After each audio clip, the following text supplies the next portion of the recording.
Sega.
Sega.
Be concerning. I swap.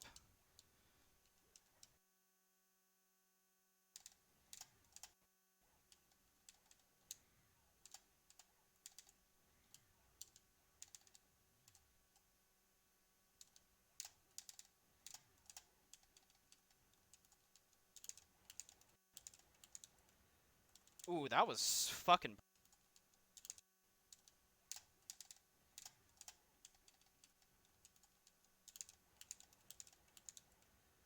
Ooh, that was fucking perfect.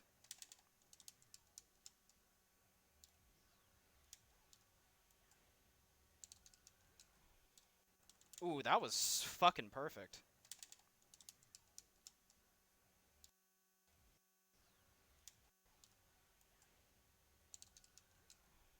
Except for you, motherfucker.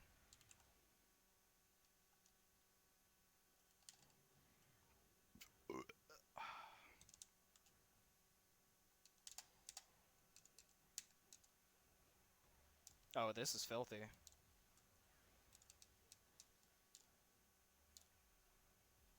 I have them off camera, just so their AI is deactivated. Oh, come on.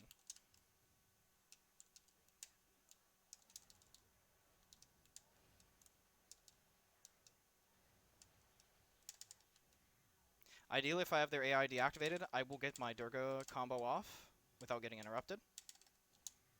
1, 2, 3. Stiletto. Weapon switch.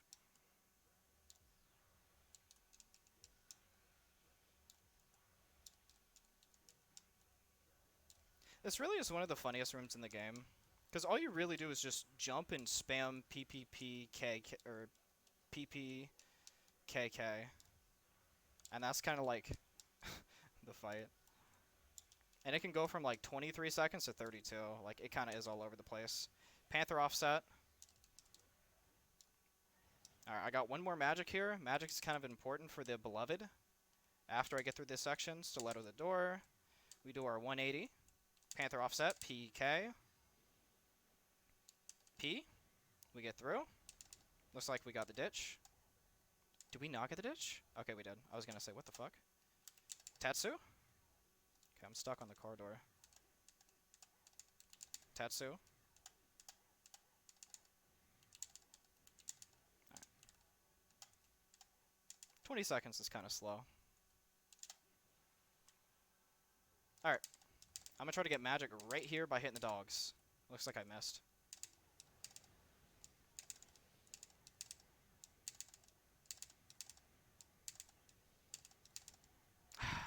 Okay, I'm fine.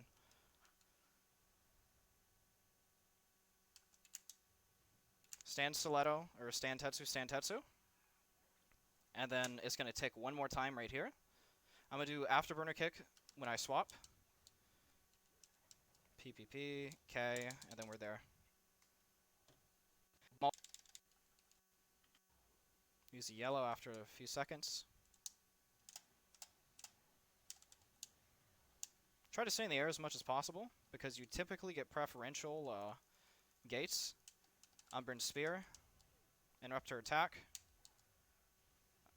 Didn't get her. That's fine.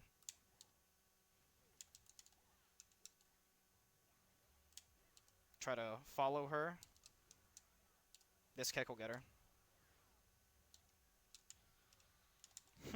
When she went to outstretch her arm with the whip, she actually put her hitbox inside the Durga Bomb activation range. So that's funny. Double jump. Panther momentum.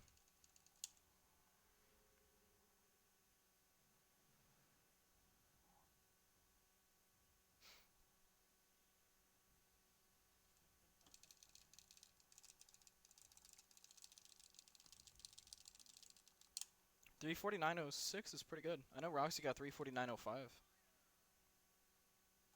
Skip. There is one section where I need to figure out how to get another free yellow lollipop for a Sapientia. That is one thing I need to, like, figure out at some point.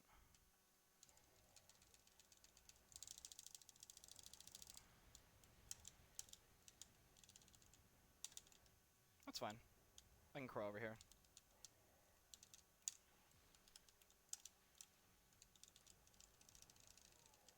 get there.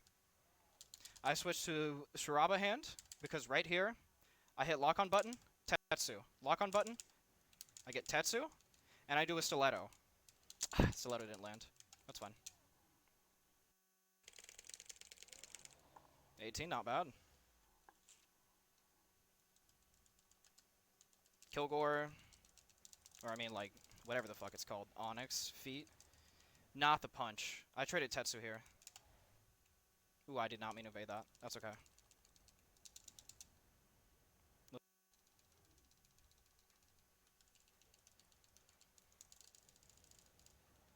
We get there. Alright, this one, I'm going to do one single lock-on stiletto, or Tetsu. We get to, because I won't have enough magic for this next section, where I'm going to, at range, hit all of the orbs with PKP Shiraba hand. Lock on, PKP. I'm in that orientation, so I do one Tetsu. I'll always start with the PKP with lock on, just so I know what orientation to do my, what's it called? My Tetsu. Otherwise, it's like really hard to like get one of them to like get hit by it without me like fucking up the input.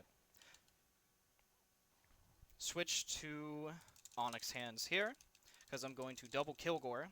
I don't know what the fuck it's called whenever you have not Kilgore, but like it's the Kilgore glitch, we know this. And I can hit my yellow lollipop while I'm doing the buttons.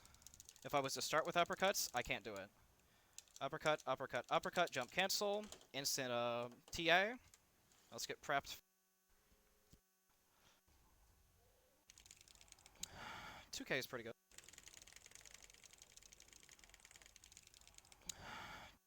It's so much time. He knocked.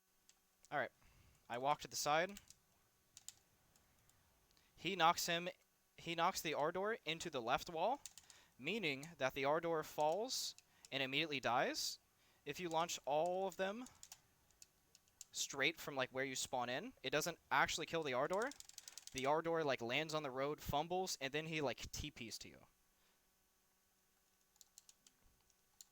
Come on. Thank you. Does this one hit? I fucking canceled it. Actually worked out. This one hits, though. You're 1 HP? Don't do this to me. She got hit by the car. I hope that doesn't, like, change her AI. 17's not bad. 1771. This shit. But, like... Keep in mind, you don't have to mash for the medals, but, like... You do have to have evade held. The frame, whenever, what's it called? Like, whenever it's loading in, you have to hit evade. I mash just so I don't miss the window. Otherwise, there is room for error. And we don't like that. Cancelled my... Alright.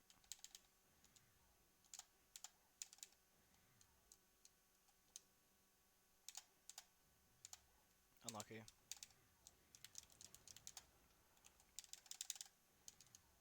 I always try to do one neutral evade into Panther, just so like I'm within range of the LP. I need to focus up. Alright, experimental strat here. Little too low. That's okay. I do want to show this one off, because this one's really cool. But you do have a large potential of time loss if you fuck it up. When afterburner kick down, we save the other one for the Tatsu burner. I am losing my momentum, which is really sad. So I don't have the timing down right at the moment. This is definitely one that I have to practice better, because the timing is super strict.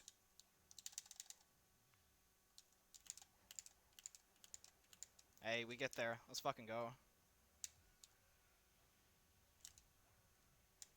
No! Okay, that's fine. Where the fuck are you, man? Don't do that.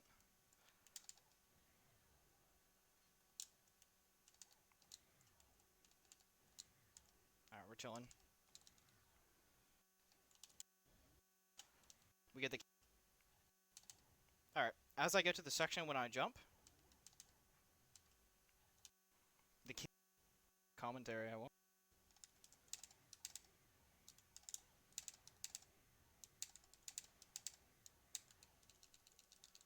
One evade.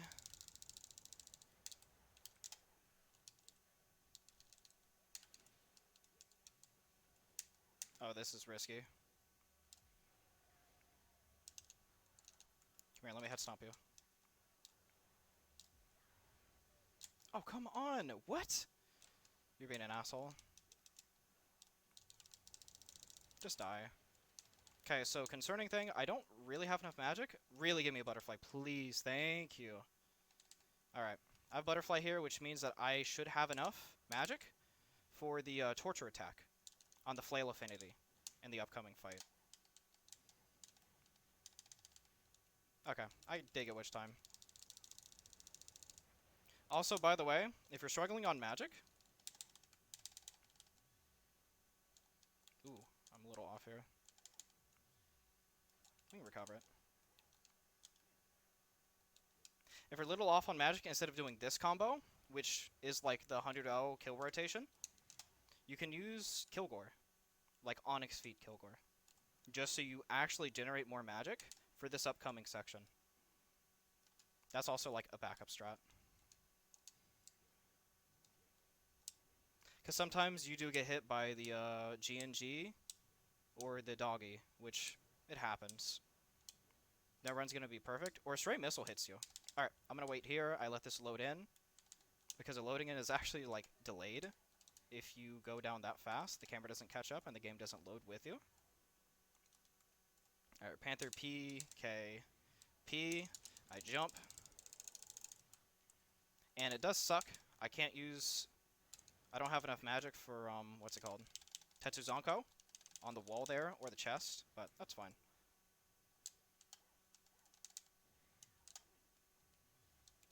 Alright. Oh, I'm on perfect cycle. That was as... God damn it. Okay, that... that was perfect.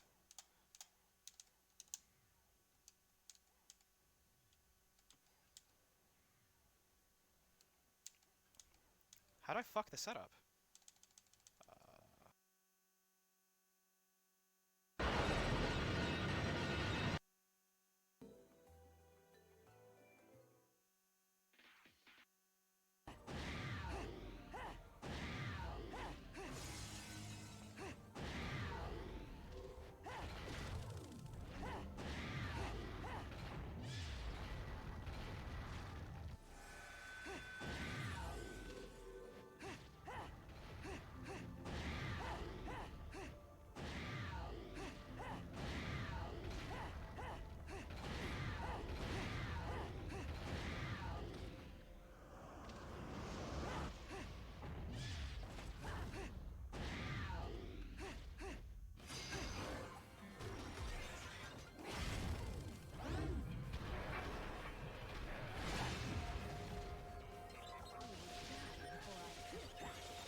a celebration, bitches.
I want to do that action to get down.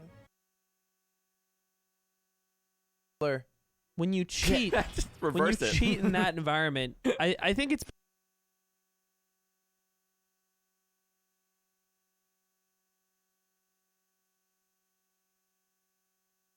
because he's cheating, and it takes something away from somebody else. It does.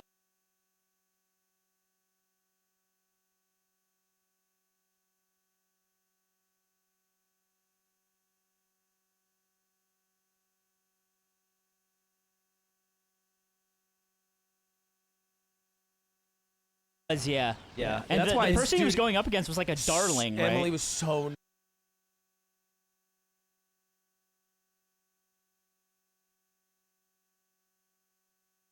nice. Yeah. It sucks that When you cheat, when you cheat in that environment, I think it's because he's cheating, and it.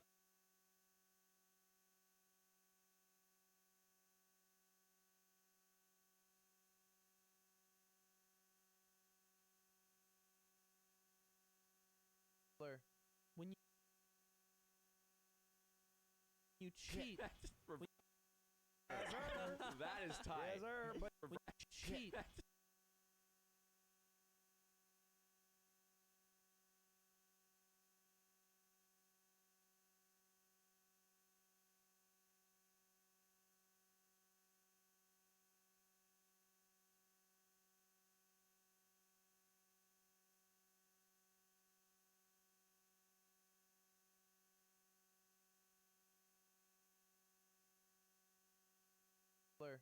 When you cheat, in that environment, I think it's because he's cheating, and it takes something away from somebody else. It does, yeah. And that's the why person he was going up against was like a darling, right? Emily was so nice. Yeah. It sucks that she was because if you went up against Juan de Biedma, People there's are a like, chance hey, you people know are like, what? Good shit. He's like a Dude, nerd. he goes live and says, I wasn't going to let Juan have the bag. Yeah. And everyone's like, yes, sir. Yes, sir. That is tight. Yes, sir. But you take away the bag from Emily, it's like, dude, Yeah. wow. I think all you can, the only What a like scoop. strat here, besides apologizing, which is one strat, is like owning it in a weird way and like gaining the favor of people who are like, yeah, I hate everyone in the system and all these other streamers, fuck them.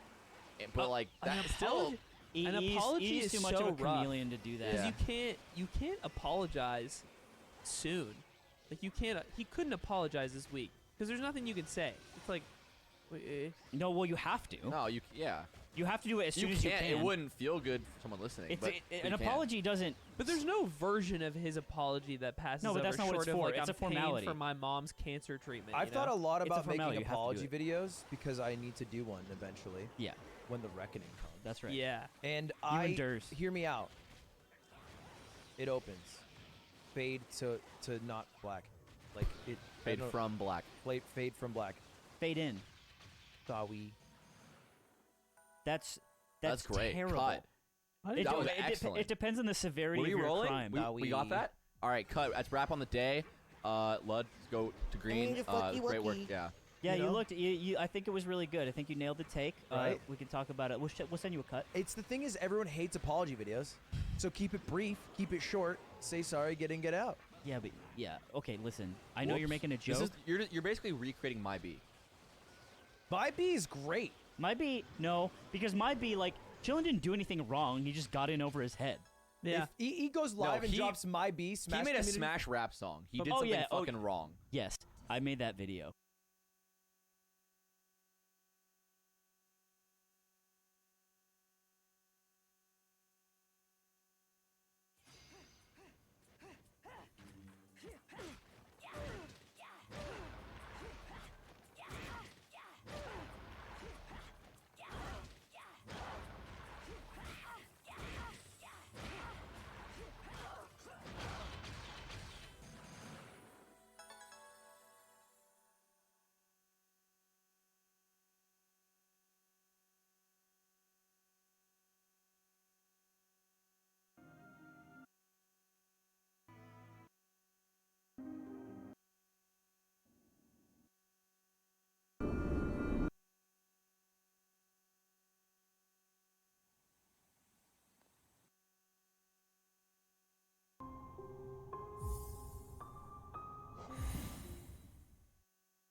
So I guess something like 8 is kind of ideal.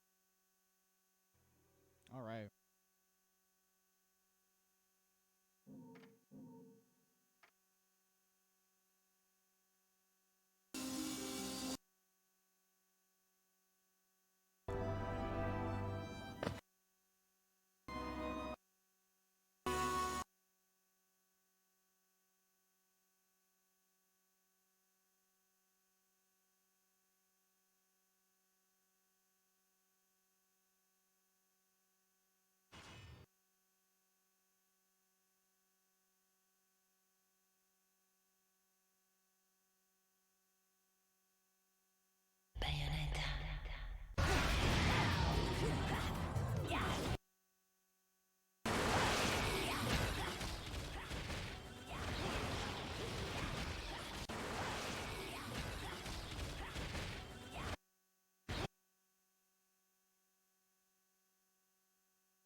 How's it going, Audie? I'm just looking through a lot of the footage that I have.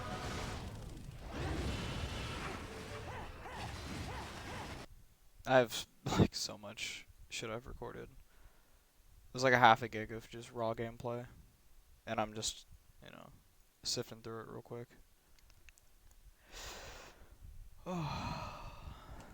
Probably more than that. How you doing, buddy?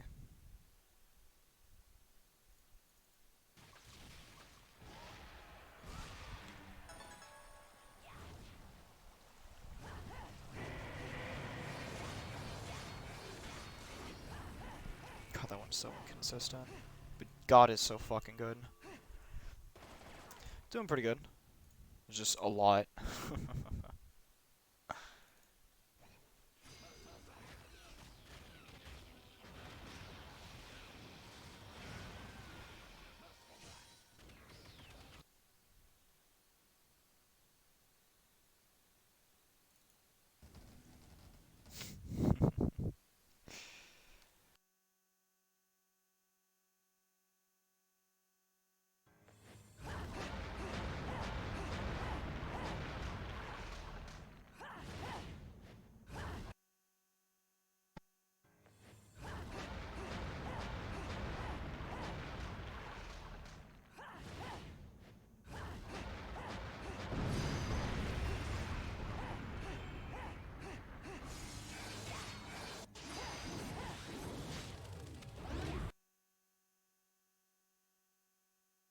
Don't forget your old buddy Enzo.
I have a ton of raw footage from doing Path of Pain. And it just, fuck man, I need to go through all that. I know we got like, yeah, it's a lot.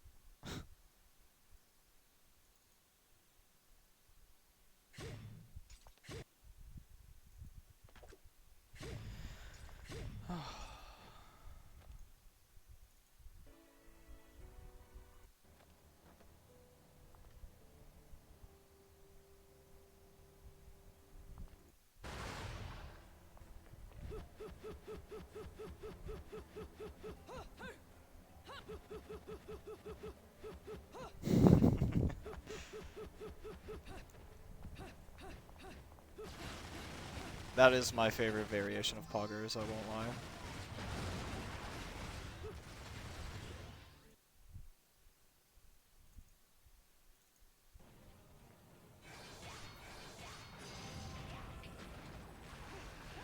This shit is so outdated. Oh man, one day I'll go through all this shit.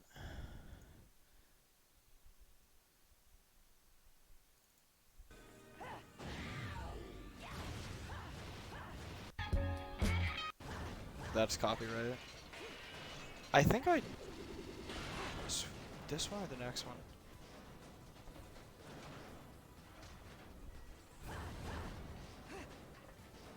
Yeah, I think that was the setup. I was trying to find out. There we go. Yep. But I flew off the left side. This is the one.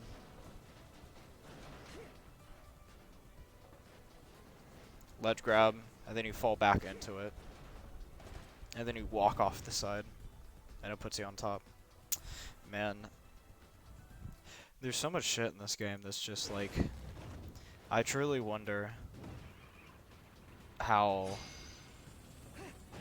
good the run would be if the community was larger. Something like the scale of Ocarina of Time. Because people are still finding stuff within the last like year plus. So it's just, it begs the questions like, man, what else, like what could the possibilities even be if there was just enough people, you know? I think about that a lot. It's like, how much unrealized potential is there in so many different games due to just like lack of a larger community behind it.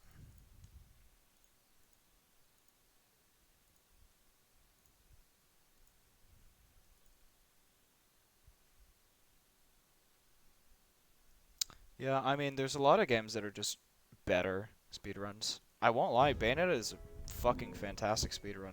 There's nothing obnoxious in the entire run, in my opinion. Everything is, like, fair, right? You don't have, like, run-losing RNG or any weird shit. It's just a fair game, and you get to skip every singular cutscene immediately as soon as they load in. Like, I don't know. There's no shitty intro. Vestibule's not even bad. Not the best. But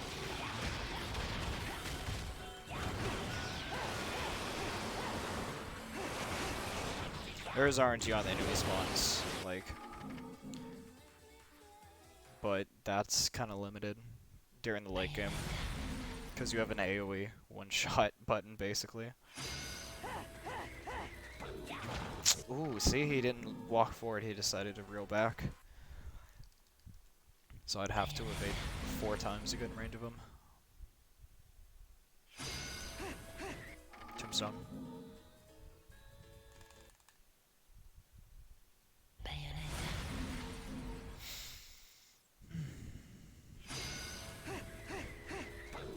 See? There's a bunch of new shit that I'm trying. I'm just trying to, like... See, that one's fine.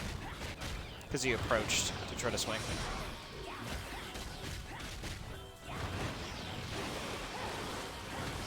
And he didn't collide with the wall, he collided with the tombstone, so it didn't kill him when I had the 2 ragdoll. I'm not going to get a good hit on the other guy, so I have to go for this one. That was just sloppy. I'll do an actual run shortly. Just trying to get warmed up. I'll be streaming every singular day this week, by the way.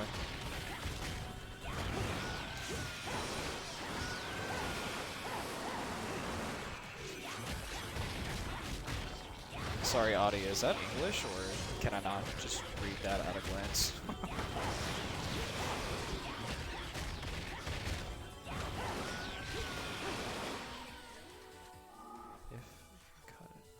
Sorry, what? Can you rephrase that? That's kind of word vomity.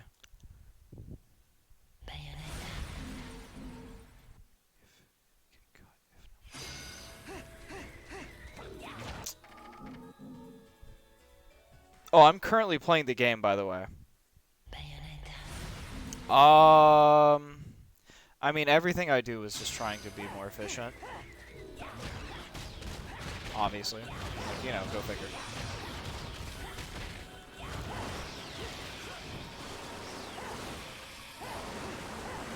Yeah, like, okay. I obviously you probably have never played Bayonetta or speedran it. You see the variation in the spawn this time? The other times there was like 2, one was stacked here, one was here. But this time they like were all spread out.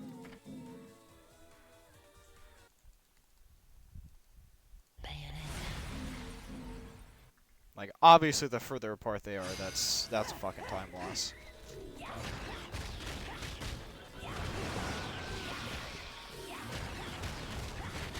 And I wonder what...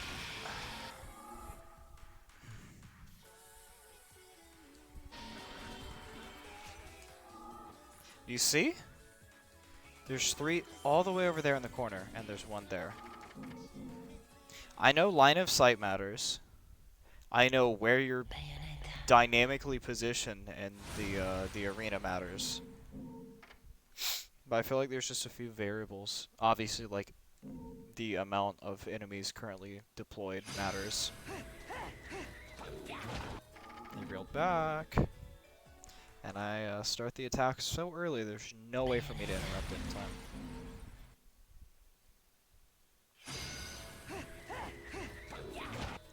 Why'd that lock onto him?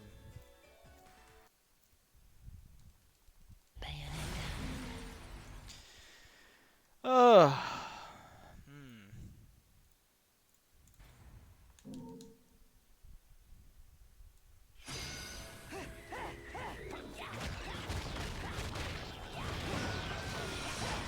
Wow, you're annoying.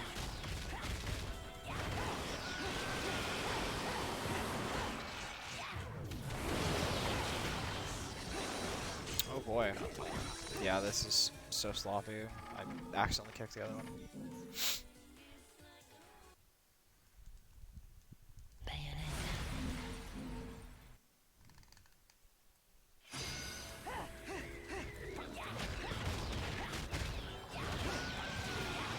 Man.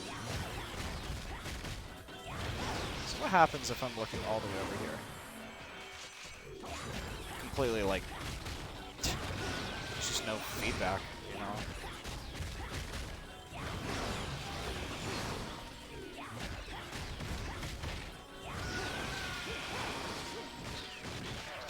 It's not fun. I've kind of gotten to the point, Audie, where I'm just trying to, like, manipulate the game on a different level that people haven't put effort or time into learning.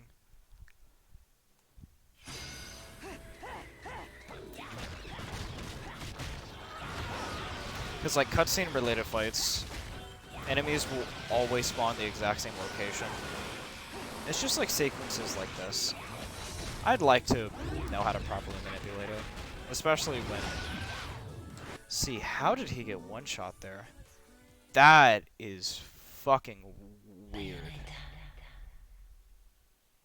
He just got one-tapped by a singular ragdoll kick. That is just not real, man.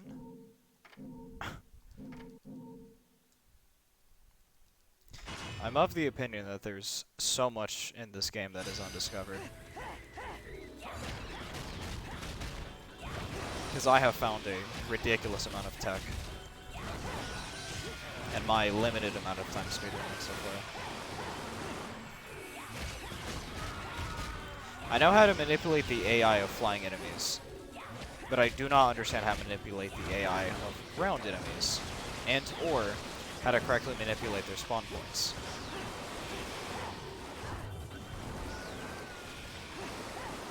Yeah, okay. I go to this wall. They all line up. I messed up the elevation. I was too high. Too high? Too low? Too high.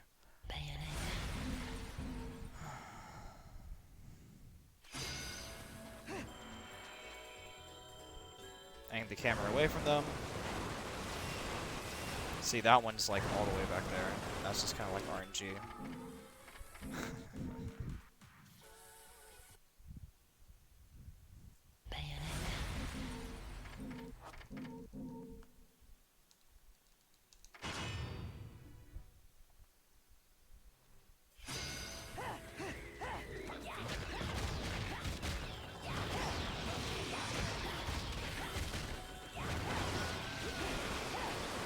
See? Like he just goes flying towards me. Thank God the music is good. I've still not gotten sick of it after 600 hours of playing Bayo.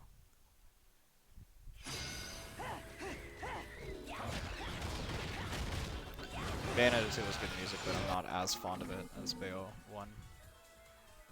The soundtrack is good in Bayo 2, but I mean, it's just not Bayonetta 1, and that's fine.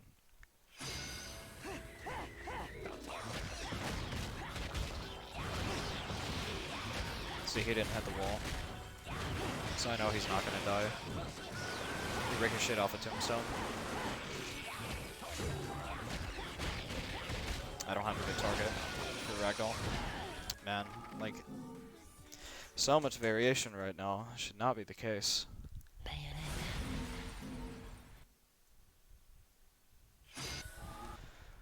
Okay. I don't like spraying with bullets. Typically works against my favor. Yeah, see the affinity on the right. He has to be. I think he's barely too close to me. Yeah, for sure he's gonna walk up in time. Okay. He gets hit by the ragdoll, and then by the ragdoll kick, but barely misses the wall. So the question is, am I starting off too far to the right, or too far to the left? No. There was like no variation there.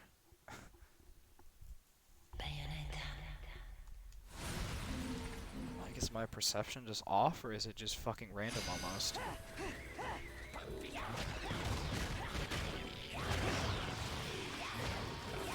Come on. And it does.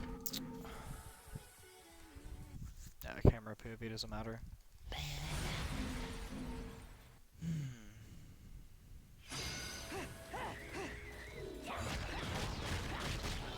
That should be a good one. Come on. And then because he's in the attack, he has super armor, which means he doesn't get knocked back by the ragdoll kick.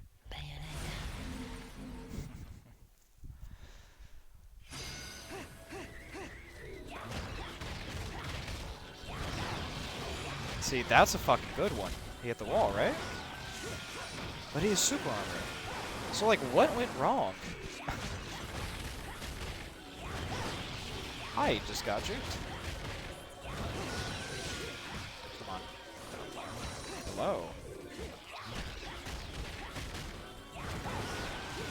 See? And he just eats it. He just tanks it. He's super armor. I think it's spraying bullets. Maybe. Am I doing it without realizing?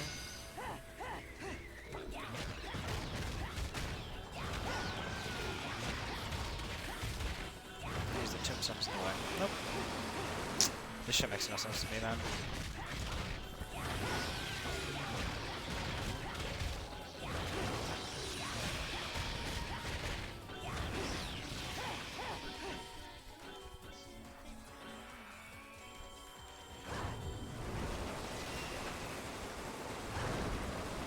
Is this spot good, or is that shit placebo?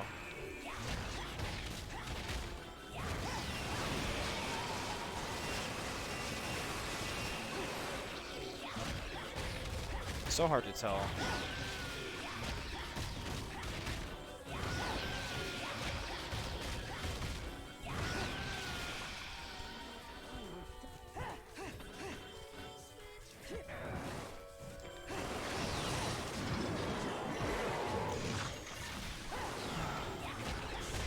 Ragdoll parry.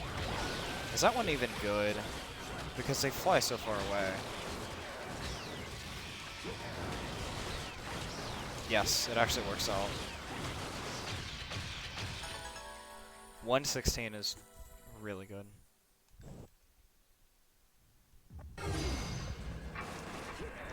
GDQ is going to be in January. Submission period is 21st is the deadline.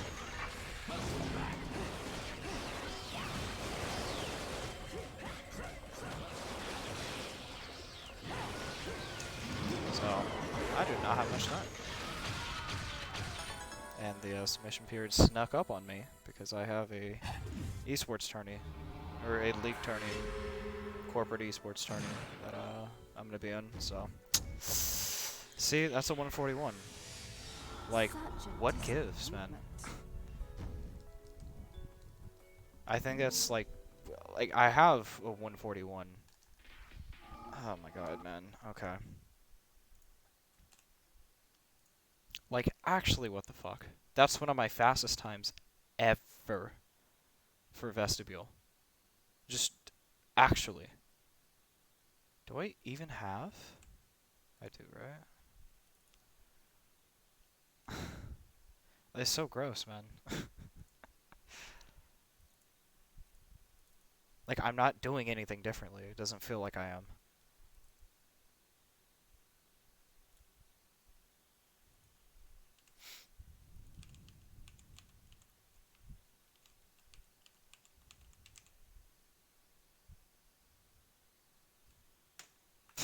So funny. Yeah, I've never gotten a 141. Blur.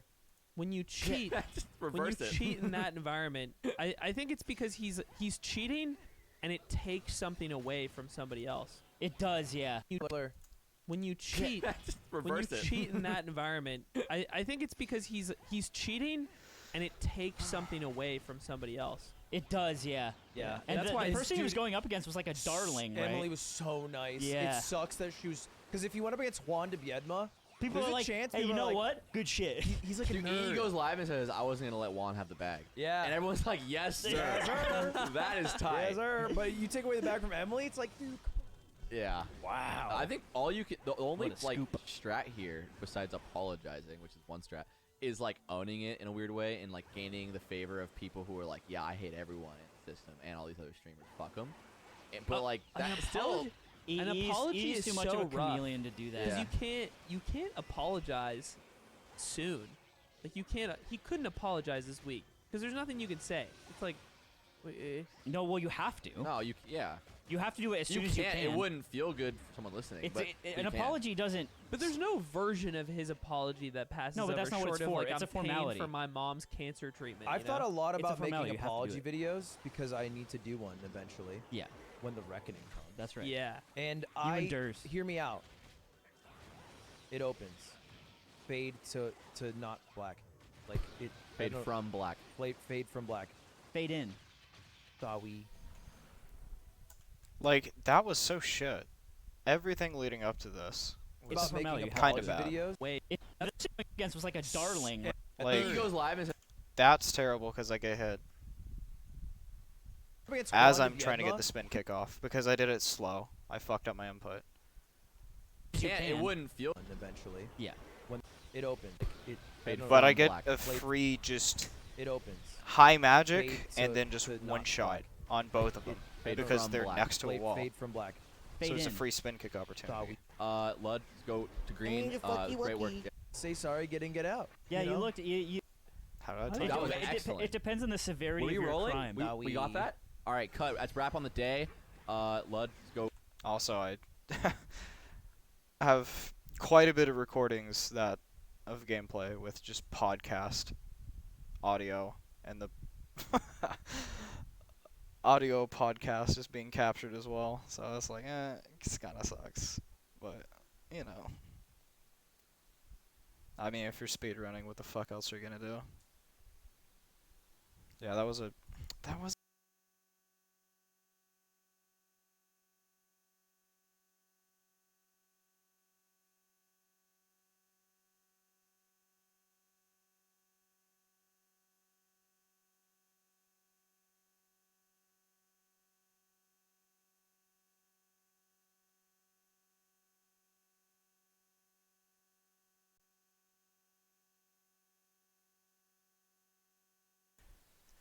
Oh my god, man. Like, I'm playing better, but I'm playing worse. There's no other real way to describe it.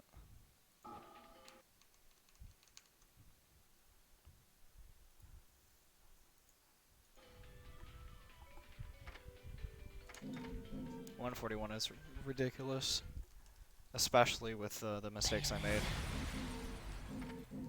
That's so crazy. Just casually.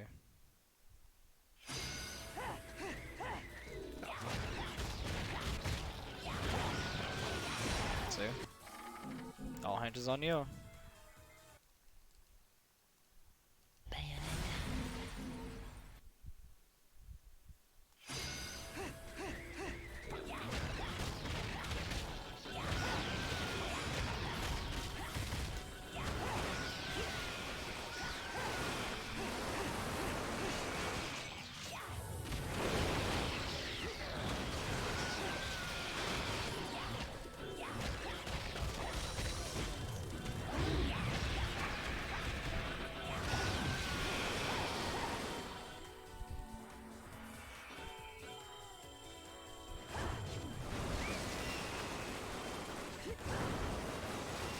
Man, look at that.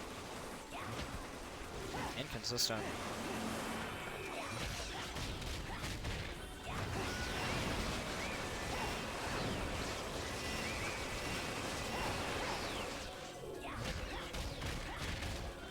I have to get lucky. Never mind. That hit him through the pole. Huh.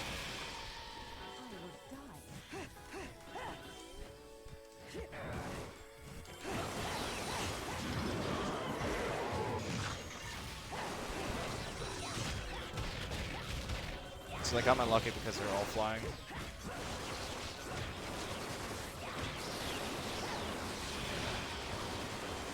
He should get like one tapped almost. Do like 1 HP, brother. And then that's in a 10 entire seconds slower.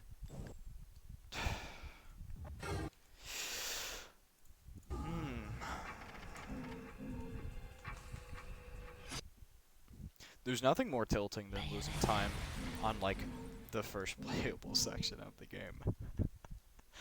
Because this is one of the most inconsistent fights. Because I have all early game equipment. Like, I don't have Wicked Weaves. So it's just bullets and fists. Just like, okay.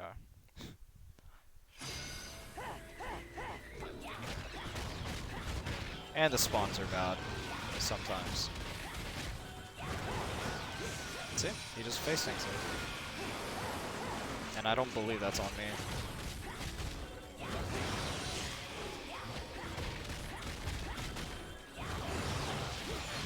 He just face tanks it as well. Man, that's epic.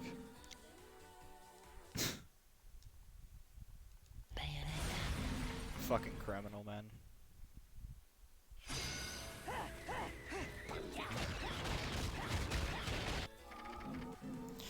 Alright, I'm wasting time. I'm not getting better.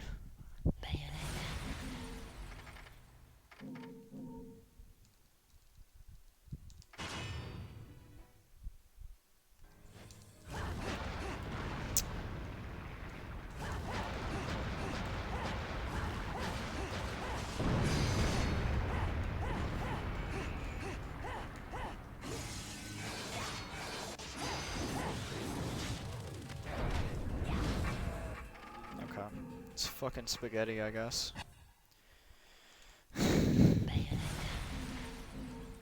I appreciate you sticking around, despite there not being a lot that you understand.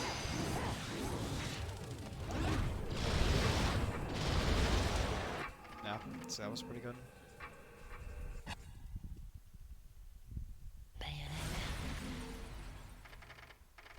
Because reasonably, there's like less than 100 people in the world that could be like, oh, I know. I fully get what he's doing right now. It's kind of funny to say, but like, actually.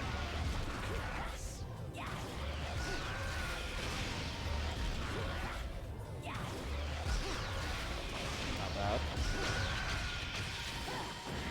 Yeah, I'm trying to look down to manipulate the flying angels to get into the POV of my camera.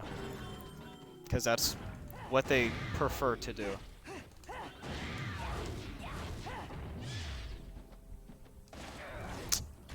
I should never be messing this up.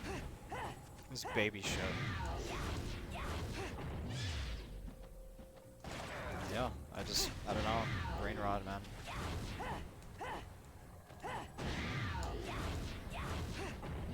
I got so much more height with that.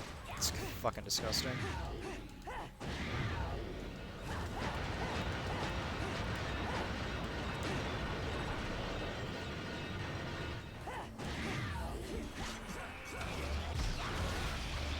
Yeah, they're out of range. You're melee, walk into range. Hello?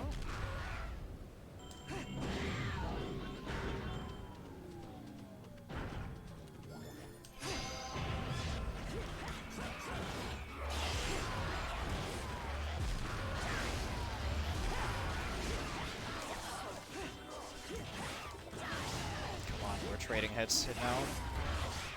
Dude, you're being way too fucking aggro.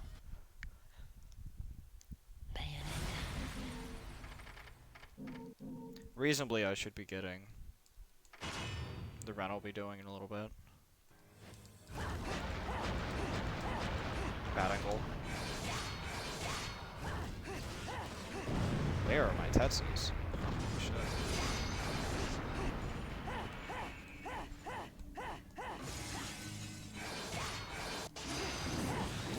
Like a 139 at worst.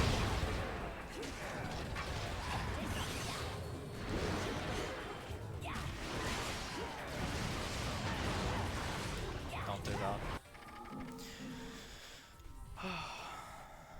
Sub 140. If everything goes wrong is kind of like ballpark estimate. And I mean actually everything.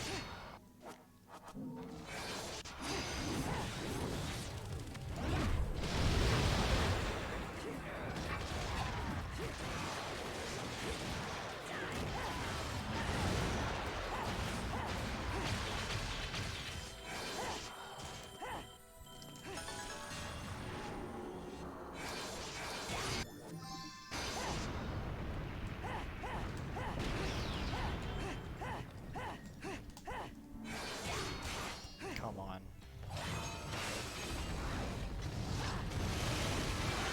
Yeah, see like that. I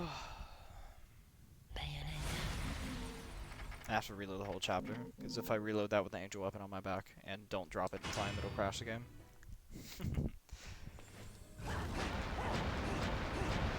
See, look at that. Much better.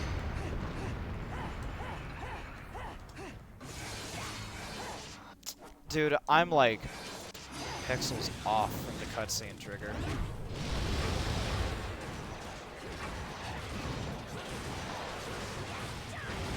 Hello? Targeting? Thank you. I don't know what your problem is.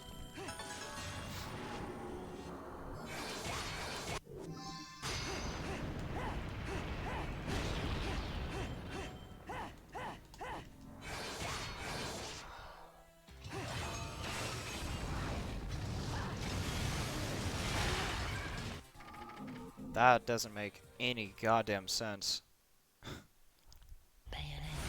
Okay.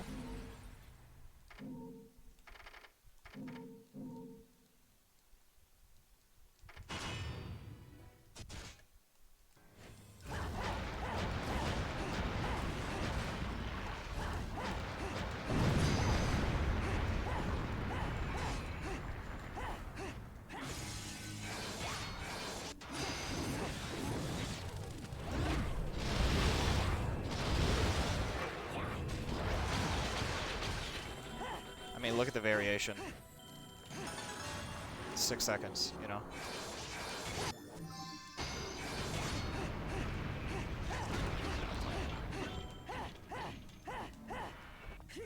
Come on. Just messing up inputs now. Wow. That's cool. See? RNG on AI.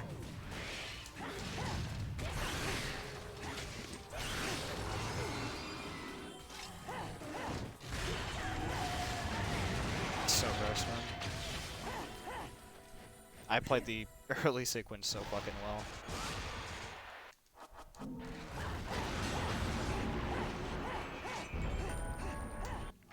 wanna fucking throw up. Cause like, that was just so good. It's not even funny. But there's so much fucking variance in this game based off fucking player skill, man.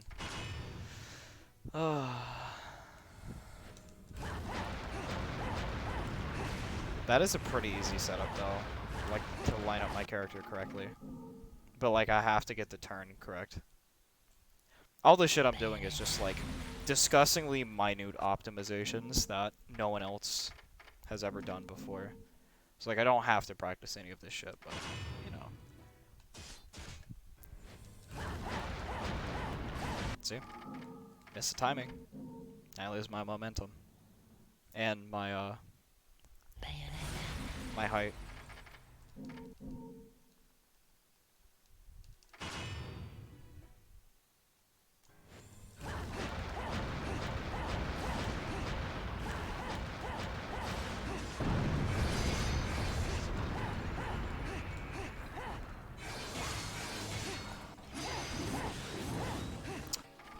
How?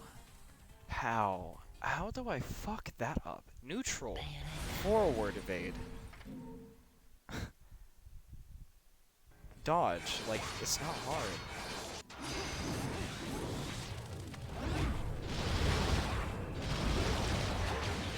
Is that a double Durga? Double claws. Nice.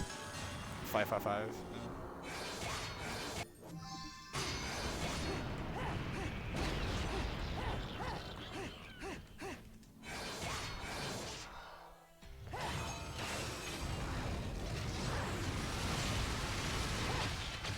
Look at that. Perfect. But I fucked up the early part. I initially did not get the fight off versus G&G correctly.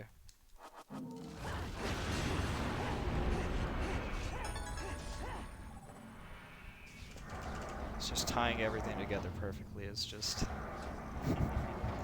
it would be nice.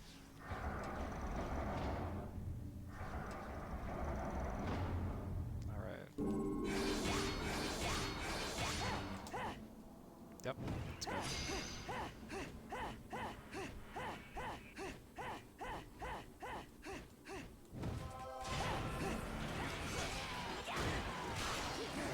Nice evade.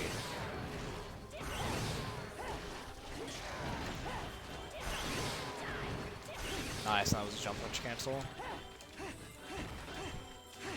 So they're called Grace and Glory. The red one is Grace, and the blue one is Glory. We always want to be killing Grace, the one with the red claws first, because the angel weapon that he has is broken. It's so strong. And it can also be enhanced with an item called the Red Lollipop, which we utilize to deal double damage on every tick of damage that the claws deal in the spin slash.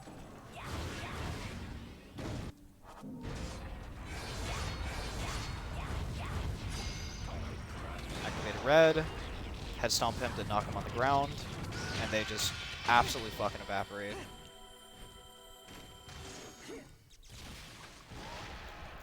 Set up for the transition. Get the lineup.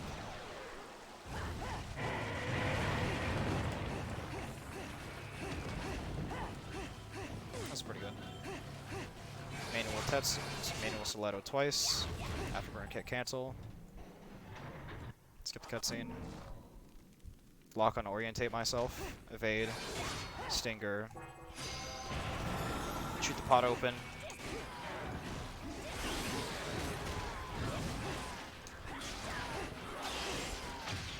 See, that was good. That was 2-tick on Glory. The only issue is that they have a bleed out animation. We kill them with Shiraba, which is the sword I'm using. So, you do lose time doing that.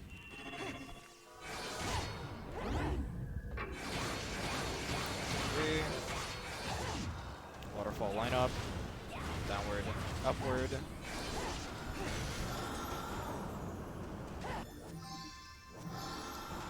Wall cling. Didn't get it. There we go.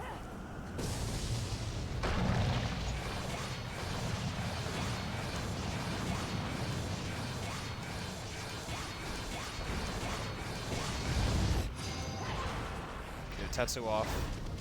Red Lollipop the claws. Absolutely fucking eviscerates the health bar. Get up here. I get my jumps reset for some reason during the transition. Get a lineup, because the orientation that you enter is the orientation you exit. We now have Durga Claws.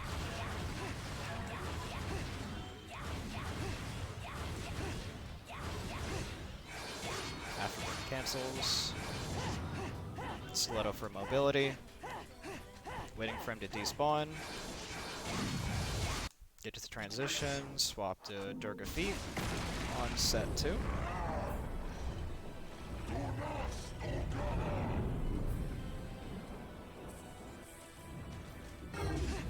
The timer sequence starts whenever we touch the platform, so I do a preemptive movement to get to the platform faster. She evaded my initial combo, which is not great. I do catch her in a weave though. Are we gonna be this way, John? You're not evading like 12 times in a row on me. I have to sweep and hit her. Grab her here. Gotcha.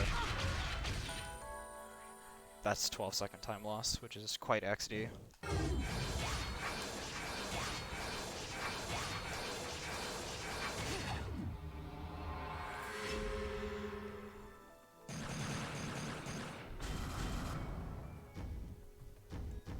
Chapter 5, ideally, should be like a sub 4:30.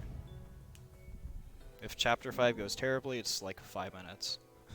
If it goes well, it's like 4:30-ish. Alright, I'm going for 120 points. Angel attack is completely RNG on all the spawning enemies. So this is just huge room for error if I mess up. 120 points, perfectly got it. So I can afford 4 flutes. If Angel attack goes bad, the minimum I can reasonably get within a run without wanting to go next is 90. Which means I will have to get a magic flute later on in the run to make up for it and lose a little bit of time. Shop trip here. We need 86,000 halos. We full buy all pops, red and yellows.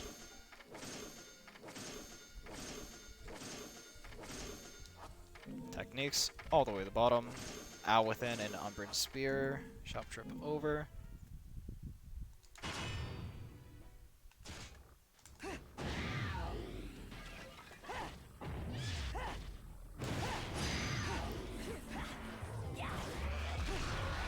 I love how that emote is basically just new bat chest.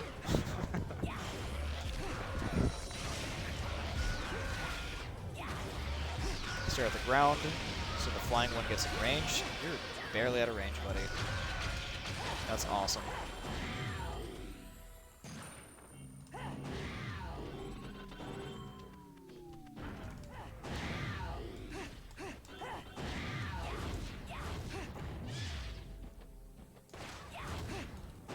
The fist bump emote is not terrible. But the September one and the bat chest emote is, you know.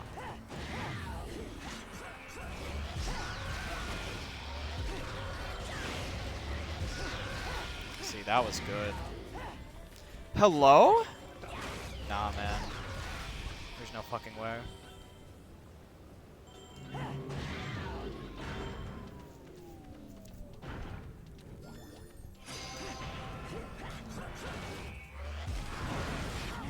Okay.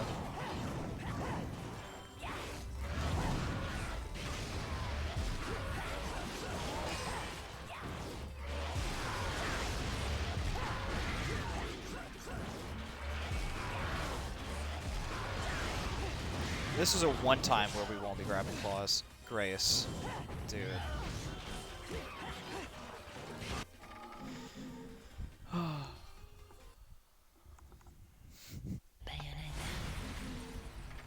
I'm gonna do a run shortly. It's just so lame.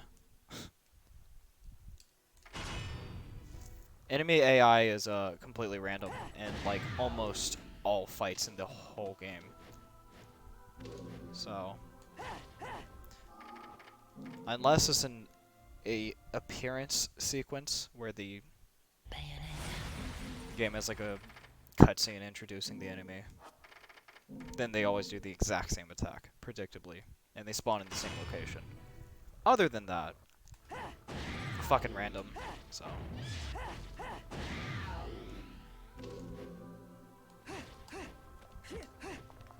That emote's gone? Huh. Was the guy a groomer or abuser of some sort? Probably, if I had to guess why they'd remove a fucking emote.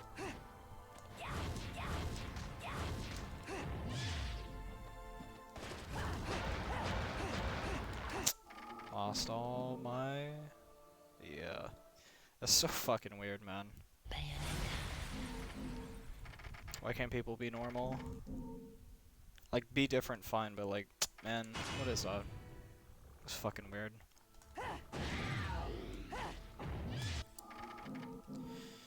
Alright.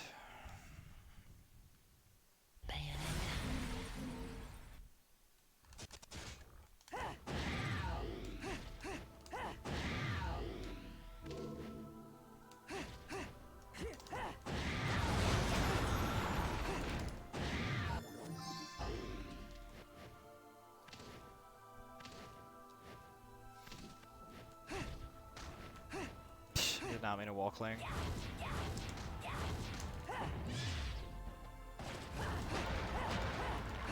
Man, look at that. So sloppy. This gameplay.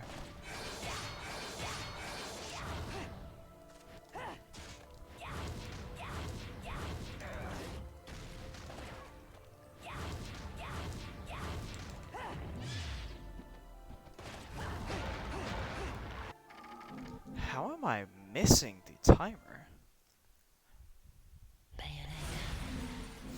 I will reiterate, the shit I'm doing is kind of like unreasonably optimized by only me. A lot of the shit I'm doing is stuff that I've personally found, and not like common strats at all, due to just not knowing.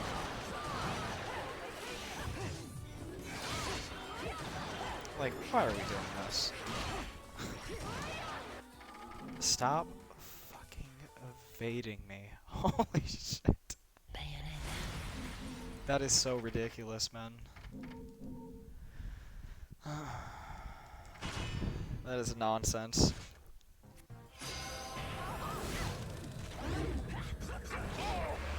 See, this is really good.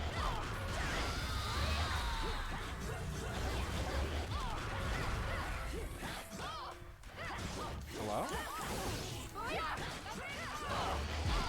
Whatever.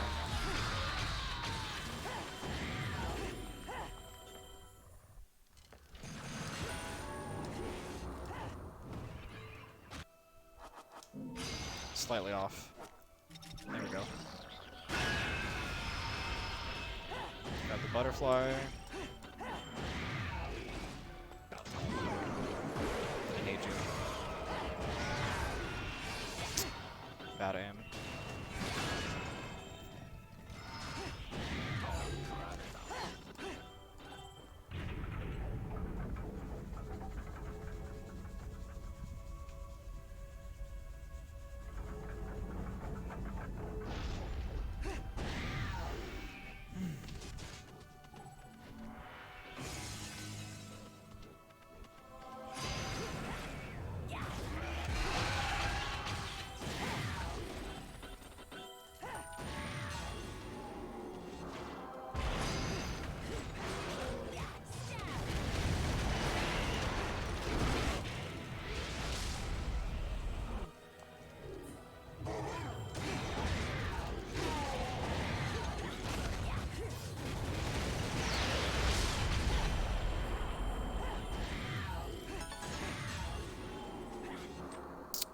As you can tell, things move very fast in this game. And Bayonetta 2, ironically, is the faster game. But a lot of the stuff I do in PO1 are obviously very technical, which speeds up the game a considerable amount. Like, like, look at that. Afterburner kicked at that, give me a momentum, catch him on the down. I need a head stomp. Never mind, I'm just unlucky. Got a trip. Come on. I don't have enough for Tetsu. Fucking tragic.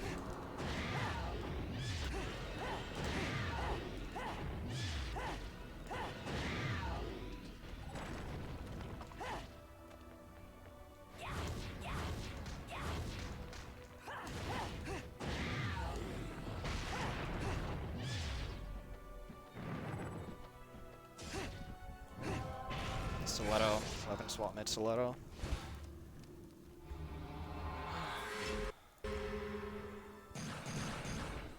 That was a pretty bad chapter 10. I mean, I guess it was fine. Sub 3 minutes is ideal. 250 is just like really good. But like I had a really bad Gracious and Glorious. They're the stronger variation of Grace and Glory. And they disable Witch Time completely. You cannot get Witch Time off them unless you use one specific accessory in the game. So effectively it's supposed to be disabled.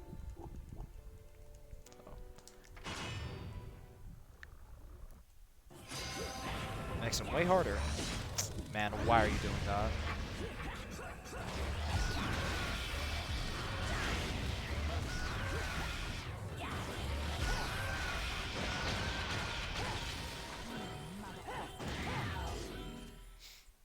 Alright.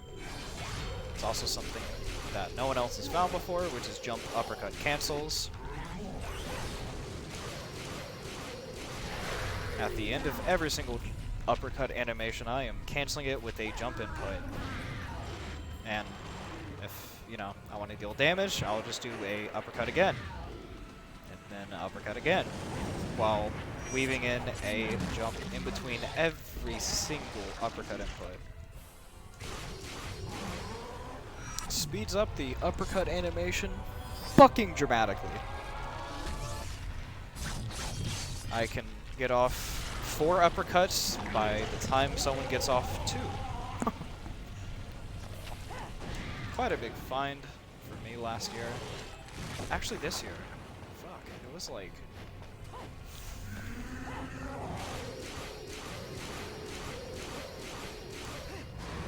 That. It's also rhythmic as well, as most of everything I've found. Very technical, very easy to fuck up. I can either not jump fast enough, or I could jump too fast. And I would be in the air, which would stall out my damage. So you can only jump twice. But if I'm always on the ground, you know, I can keep jumping. And during the uppercut animation, I am slowly descending to the ground. And the platforms are slowly being raised. So, quite a lot goes into that, despite it not looking too hard. I will go ahead and show you a comparison of a standard. Oh yeah, there's a lot of inputs. This is a standard. It's just hold back and just mash the button. That is as fast as it goes. And here's the example again of jump uppercut cancels. Way faster. It's unfortunately slowed down by the hit lag of hitting an enemy. Which sucks, because it could be faster. A shame.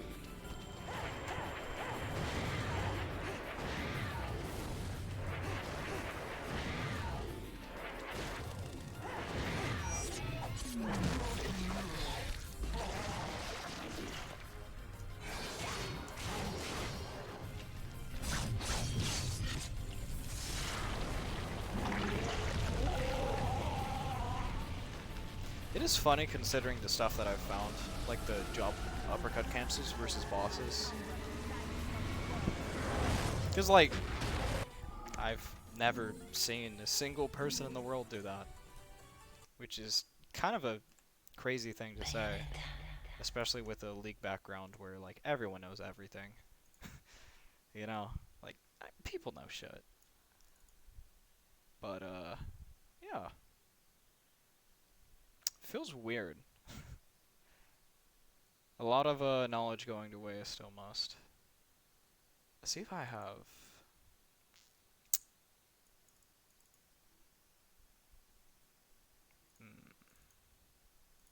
It's not that.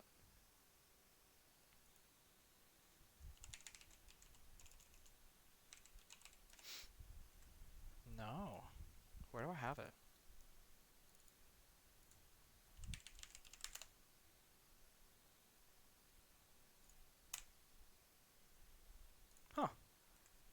Give me 1 second.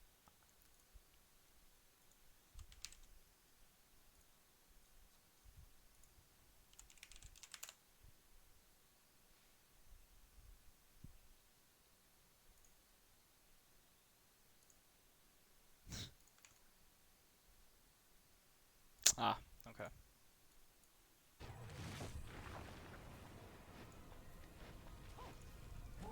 Okay, I first found out about it in May. God, I love that. Here it is.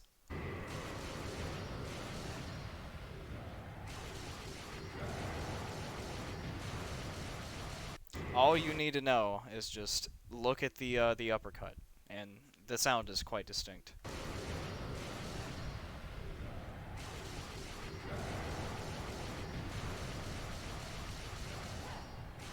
I just chained 8 in a row, which is kind of ridiculous.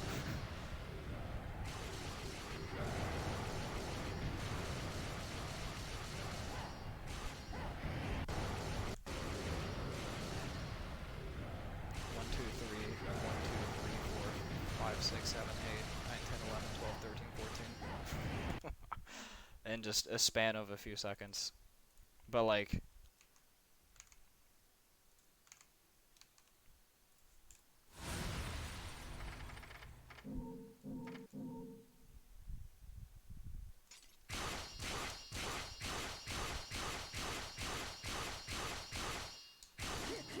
that's as fast as it goes. Like, normally. Okay, come on. This is as fast as it gets without jumping. Just so great.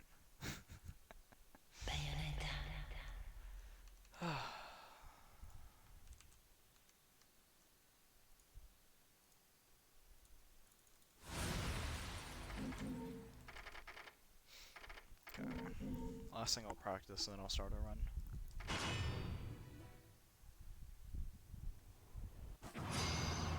Go here. Ooh. Unlucky am I. He fucking sprinted at me. Holy shit. You're a fan or what? See? Yeah, I got there too late. That's why.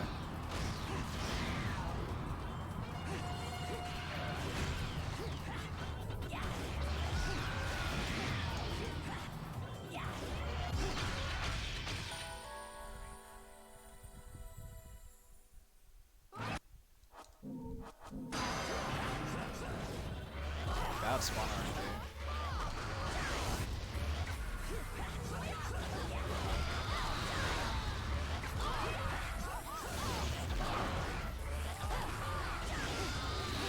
Got the lock on. 15's good. Alright, what's the red attack? I jump in the center, kick, kick, kick, right? P, kick, kick, kick.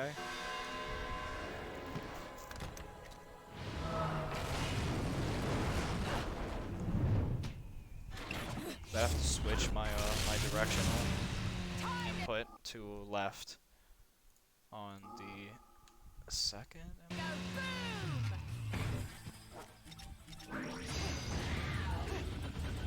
I also need to clean that up. Barely a time save, but like, you know, what's better? I'm gonna do it all in one motion.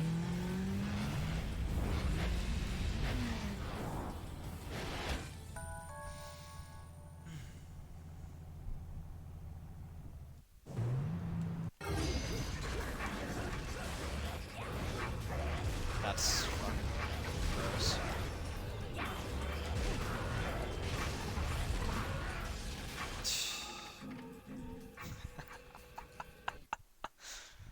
Alright, I need to close out the game. Because sometimes Rivatuner, which is our frame rate locking software, speeds up to 61, and that would invalidate my practice completely. Because the game would run 1 frame faster. which will make the enemy AI have 60 ticks of, you know, or 61. One extra frame of AI tick rate, which can fuck me over. Because I know how some enemies should behave. And they can behave erratically at higher frame rate, which the game naturally speeds itself up the longer you play, which obviously gives an unfair advantage. So we lock our frame rate with Rivatuner at a stable 60 to combat that. I didn't mean to do that.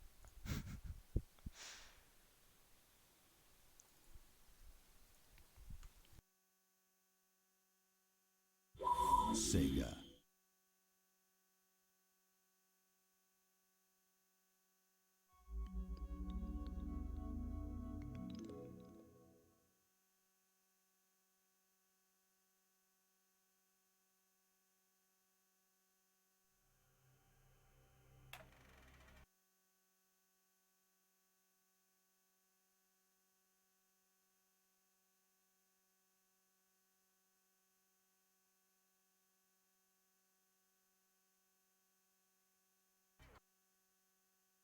Alright, I'm gonna start. New game. Starts now. On normal. Because that is the highest difficulty you can select. Vanilla.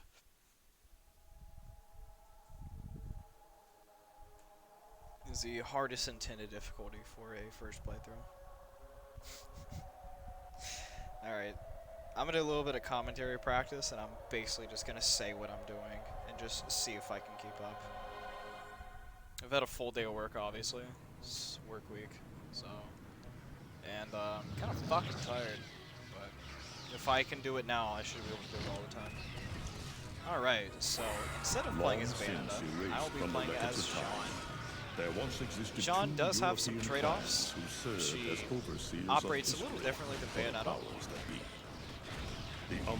She receives 50% more damage, but the trade-off is that I deal 50% more damage with my Wicked Weaves.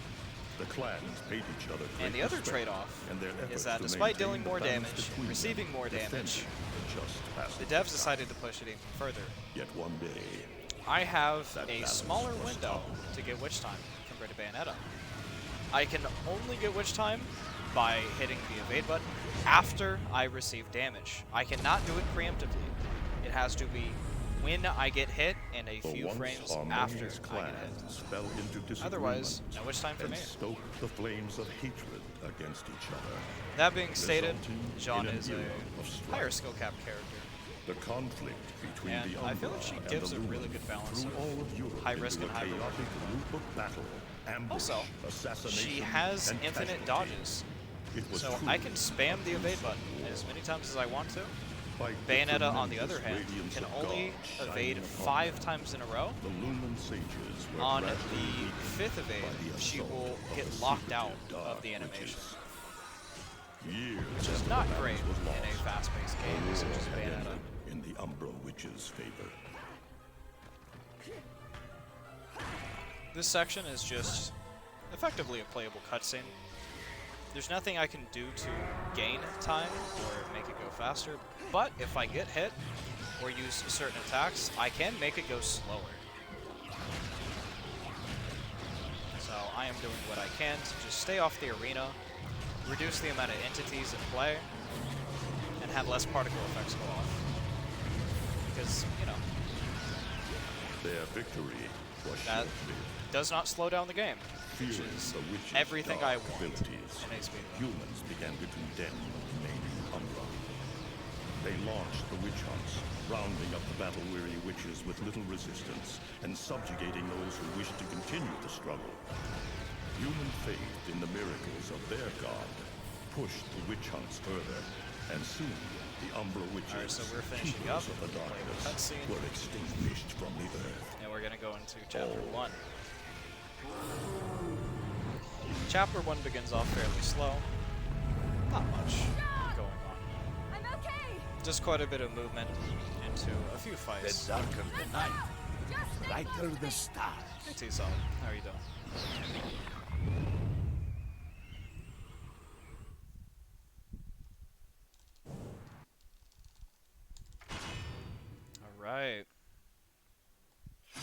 fade 3 times, uppercut into ragdoll. Ideally, I want to knock one angel into another. Every time I knock an angel into another one, I deal half its health. So, that's pretty good. Wow. That's wonderful.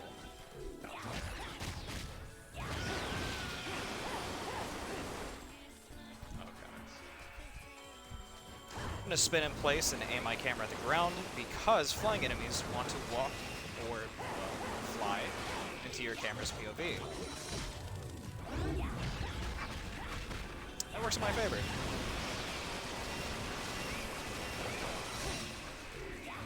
Execute Order 66. Kill all of the decorations, which are the little flying angel heads. Knock him into him. You're 1 HP.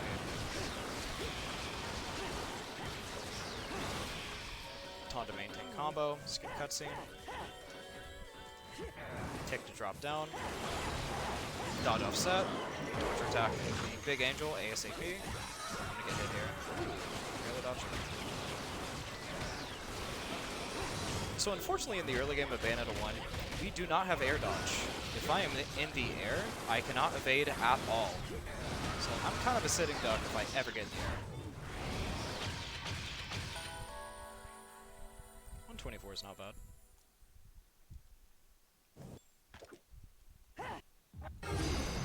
Alright, so this sequence we just need 3 magic bars so we can get off 3 torture attacks. So we're basically just going to be wailing on angels for a good 30 seconds.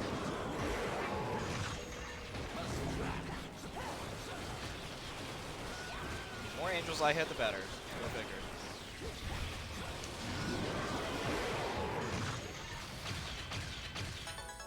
Thank you, Tsot. Spam skip cutscenes. Alright, that's the end of the vestibule, which is a prologue. Such a disappointment.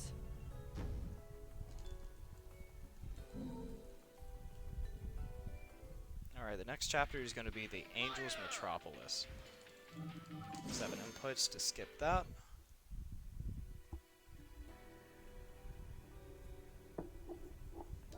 At the earliest opportunity, we're going to take a shop trip, just so we can get air dodge, because boy does that save time.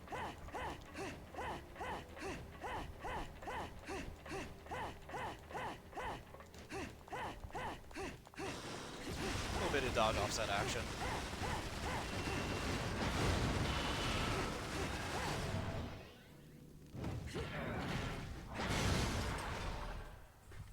And little did you know, you can cancel the animation of picking up an angel weapon by jumping.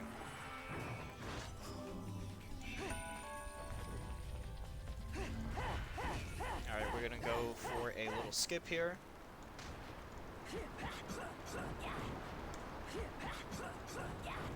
Instead of restoring the statue, I'm just gonna jump over the little lake of water, because why wouldn't I? It's faster.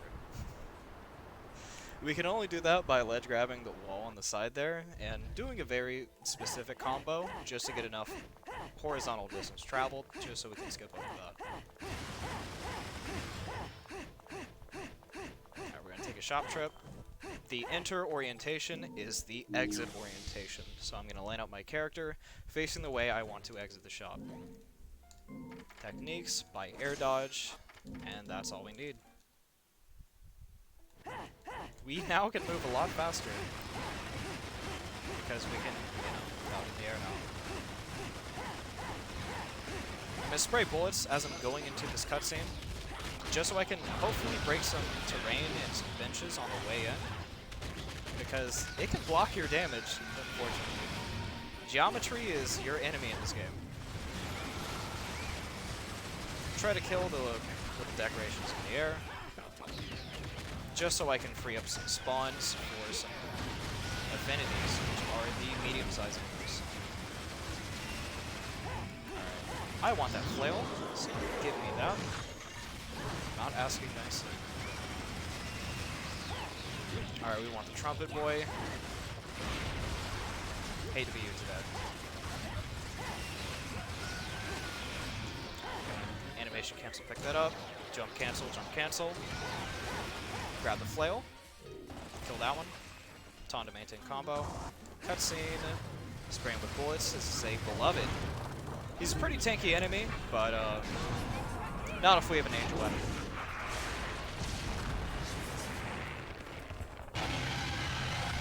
Alright, so in Bayonetta 1, there's a lot of quick time events, and there's a few of them which go by faster if you don't press any buttons.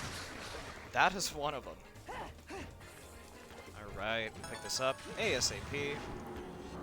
Grab a few halos, we grab the LP. In this game, that is how you collect weapons. So every time I pick up an LP, I've got a new weapon that I'll be using.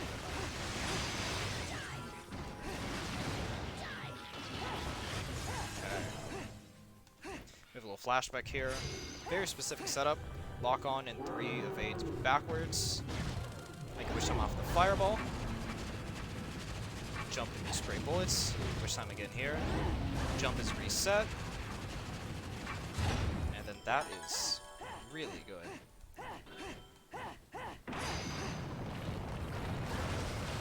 So ideally, you want to be dealing damage as soon as possible and as often as possible in this game. Okay. Drop it. Drop it, please. There's quite a few mashing sequences where I'll just be in the air spraying bullets at a big baddie. Because it's faster than just wailing on them. So I'm carrying this axe from the fountain fight because right here I get to hit him twice with it, completely skipping the sequence. As you can tell, he's on the platform. We skipped the entire sequence of him breaking the stairs out from underneath us. This is one of the mash sequences where it is not slower to mash.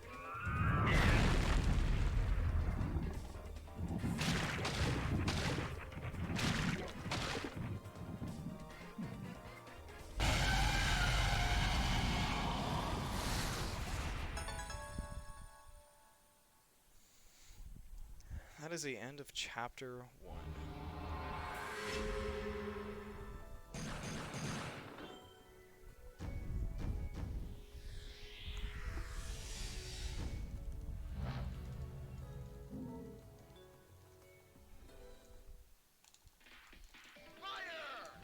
Alright, we're going to be skipping Angel Attack every single time but one specific instance. So, unfortunately, we do not use the Magic Flute in this route,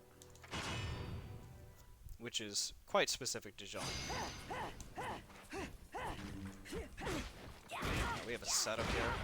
Punch, puck, punch, kick, punch. Punch, kick, punch. If you time it right, it's an infinite combo, but it is quite tight on the timing.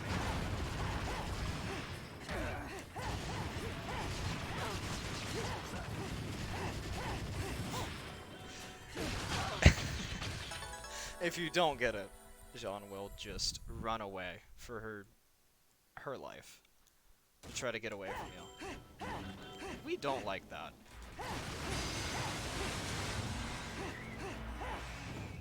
Take the door open, jump to evades, we grab the statue, because we need to get witch time to open this door up.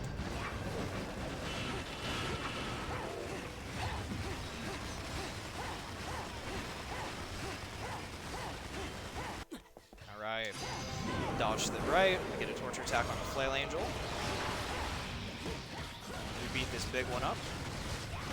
And every time I do a combo like this, I ideally want to hit as many angels as possible. Pick up the bow. You are alive. Pick up the bow now. I'm going to try to clear out as many as we can with this. We do want to leave the big red one out. Because we want a torture attack right here. We'll be using his bow in a later sequence. Grab that. flail those weak spot.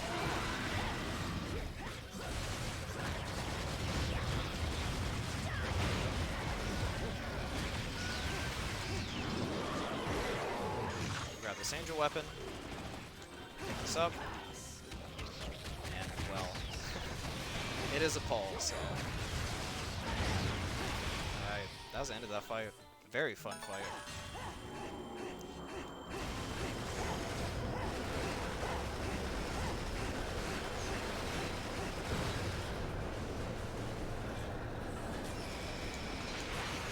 Do our best to jump over the train car. So we're gonna grab this enemy and use it to kill the others.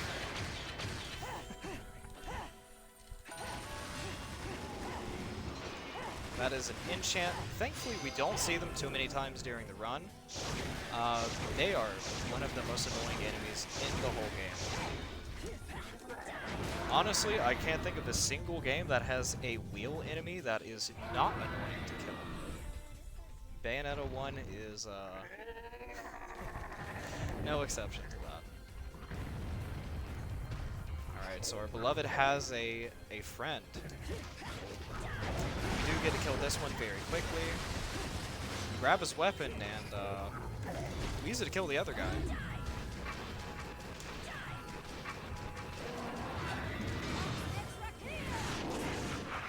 As you can tell, our angel weapon usage is very specific, and every time we use it against a large enemy, we try to kill them in 100. Alright, try to pick up a few halos here. We're doing pretty good on economy. Pick up the LP. That is another weapon we've gotten.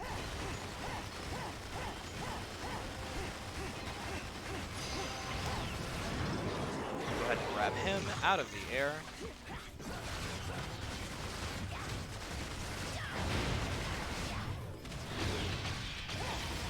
Grab the angel weapon. So, we're supposed to use witch time to make that a bridge, but I could just jump past the ravine, which is much faster. Go ahead and get witch time here. These bullets do more damage in witch time. Couldn't tell you why. Magic bullets, I guess? Alright. Wait for specific timing. I get the Wicked Weave off. A little too early. Ideally, we're trying to hit a certain HP threshold, and that threshold can only be damaged after we hit a certain timer in the fight. Alright, I'm going to spin like a maniac. Throw this back at Fortitudo.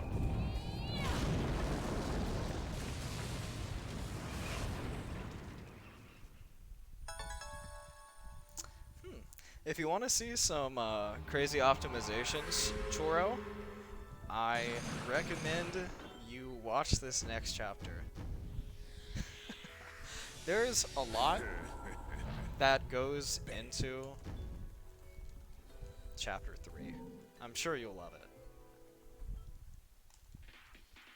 Most of the optimizations, though, in Bayonetta is just fight optimizations. Certain weapon loadout or some kind of very specific combo that we use to try to kill as many enemies as fast as possible. Alright, I'm going to max out, get 4 reds and 4 yellows, and I'm going to buy 3 techniques next. Stiletto, Tetsuzanko, and Afterburner Kick.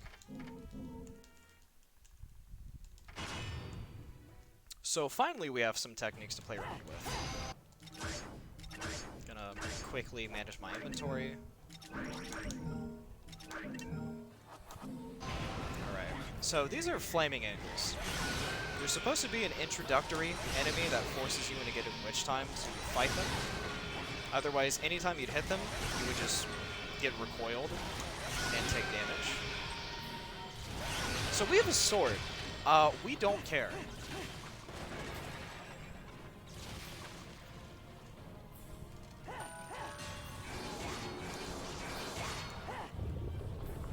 So Shiraba's an awesome weapon.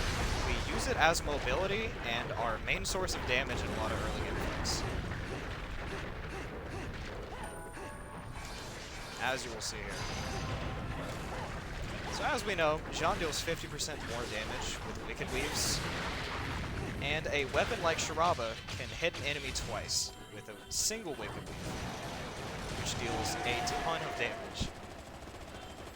Searching for a lollipop here, didn't get one. Or a little butterfly, that's okay. We use the pots to get momentum with the afterburner kick. Our jump is reset during that transition. The primary Loto we'll be using in this run, Choro, is just going to be Shiraba Hand and Onyx Feet. And then the other set will be Durga Feet with Onyx Hand. Oh no, you're fine. I don't think I'll have anyone on the couch. And as it stands right now, I'm just trying to practice my commentary.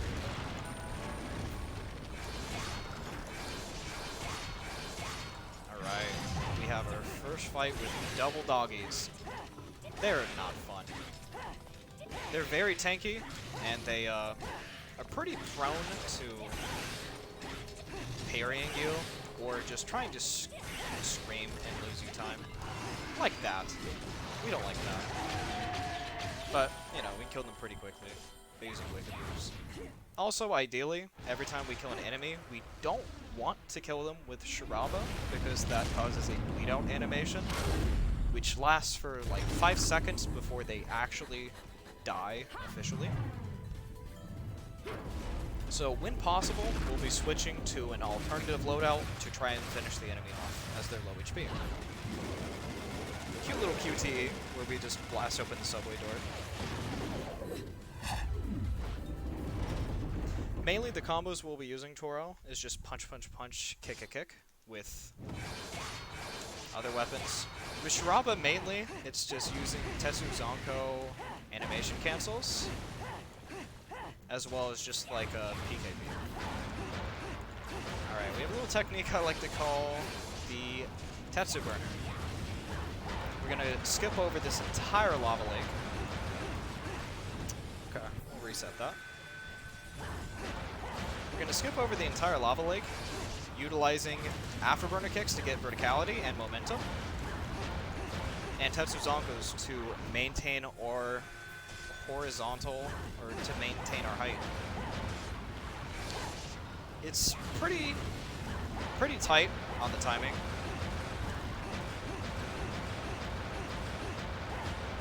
Because you can very easily lose your momentum.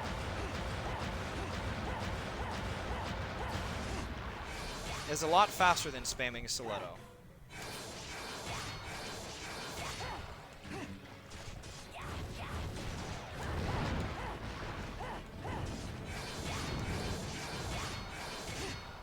Alright, we are almost done with Chapter 3.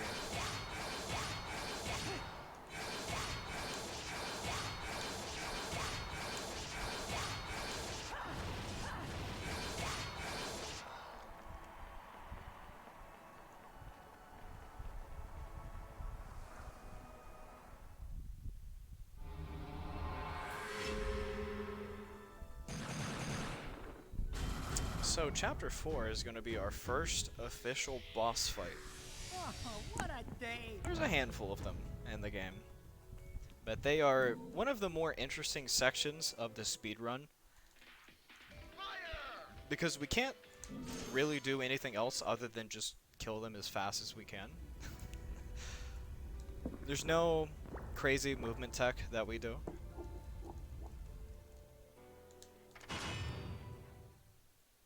I do have links, but not during the early game.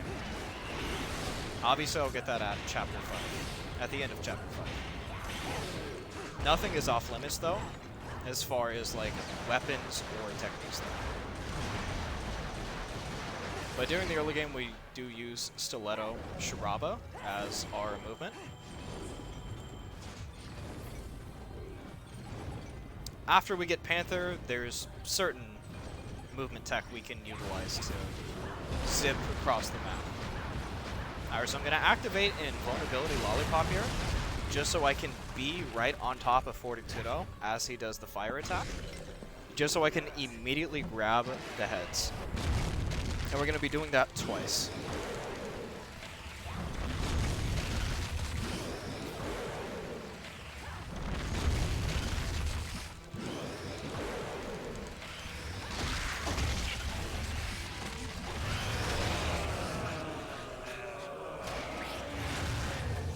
Okay, that is head number 1. To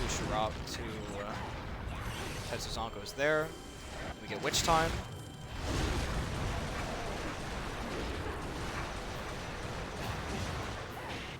Another Tetsu.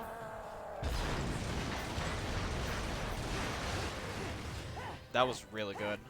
Alright. Do the same thing as we did for the first head. Jump on this platform. Wait for the timing. Wait for Fortitudo to perch. And then we go for it. Grab the head. Flip him into the middle of the arena, and, well, you know, we rip off the other head.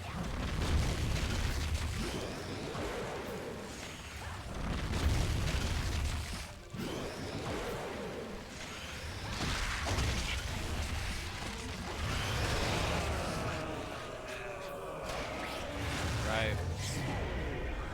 Now we're just waiting for the next sequence of the boss fight, phase 2. We're going to be attacking him from range using punch, kick, punch. We're waiting for him to get closer to the arena where I can start dealing meaningful damage. But until then, I'll be doing as much damage as I can. Alright. I'm going to be doing uppercut cancels by weaving in a jump in between each input. And that is the end of the fight.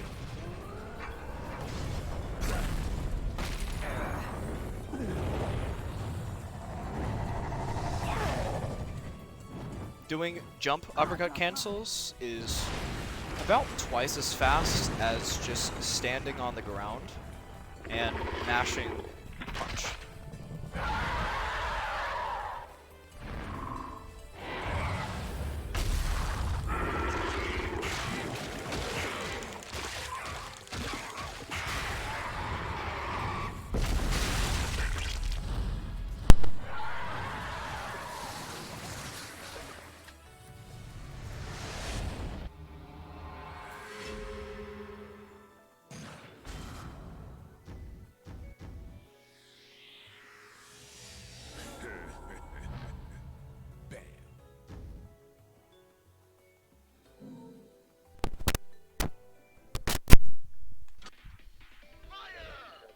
Alright, so Chapter 5 is when the run really starts. Everything until now has been pretty simple.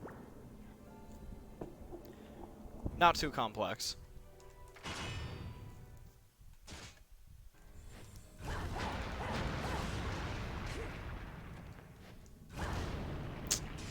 That's fine. A little bit of movement tech that we did not get off correctly.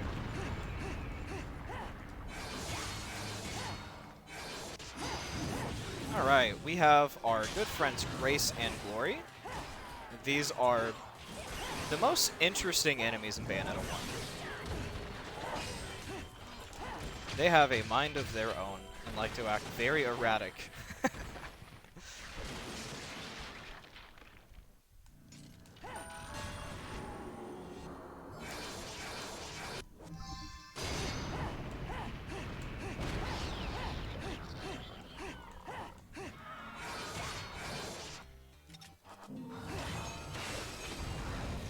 We're going to use a red lollipop with Durga's Fire Claws, or Grace's Fire Claws, to just one-shot Fearless and Fairness.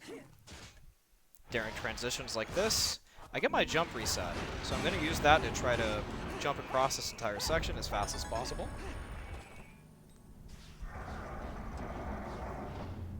Alright, so witches don't like the daytime. because they can't walk on walls. That's no fun.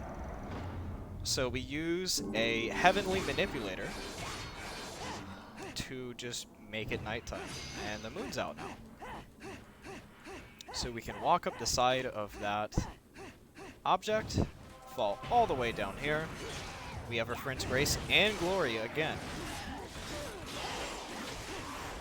We always want to try to kill Grace, which is the red one first, as we want the red claws.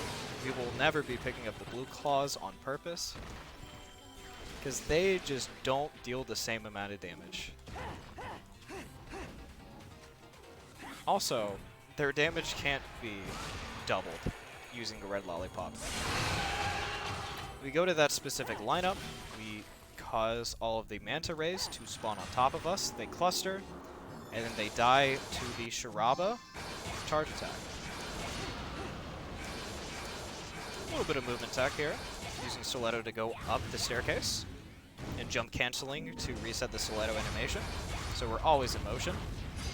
We hit 2 cutscene triggers. You know the deal. Durga Claws on hand, or Grace Claws on hand, and we are just going to evaporate those Ardors. Alright, we get a lineup right here. One afterburner kick, a long jump, we evade, and we fall upwards. Stiletto to the Stiletto to the top of the tower. Pull that lever. And we're going to activate this statue because we're locked in here. And there is a gate we have to open. We completely one-shot Grace. We're going to try to put Glory in the air and kill him with Onyx Hand Tetsuzanko, just so there is no bleed out animation. We pick up the magic bullet for an angel attack at the end of this chapter. We get Witch Time right now. Break open the gate door.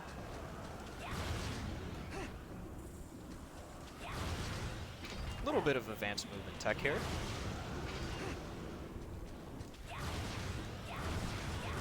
We get all the way to the top, skipping the entire sequence of running around. We wall cling onto that. And we are going to try to ascend as fast as possible in this section.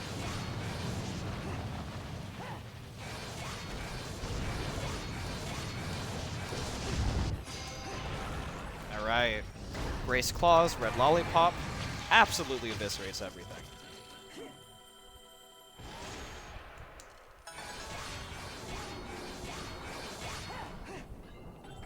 We go to the Gates of Hell, which is the shop, just so we can get the LP turned into a weapon. I promised there was an animation there, but I skipped it so fast you couldn't tell. Now I have Lightning or Fire Claws for a weapon, which I can put on my hands or feet.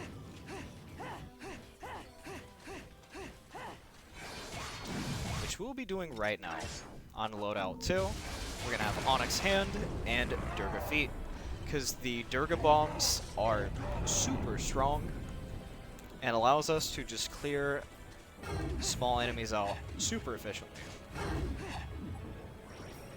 Do a Yellow Lollipop, and we fight Jean again.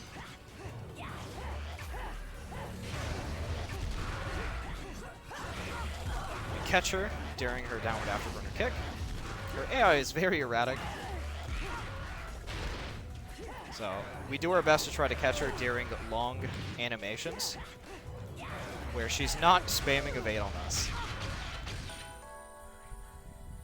The categories that I run are, for right now, just New Game Normal. We have 3 major categories though, which is New Game Normal, New Game Plus, which is just normal again, with anything at your disposal except Climax Brace. You can't use Climax Brace, because that wouldn't be fun. Alright, ideally we're going to go for 120 points here. An Angel attack, try to get headshots exclusively. And sometimes there's a decoration that just tanks the shot and bodyguards some of the affinities.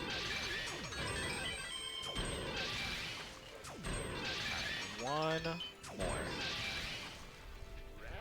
So with 121 points, we can get 4 magic flutes.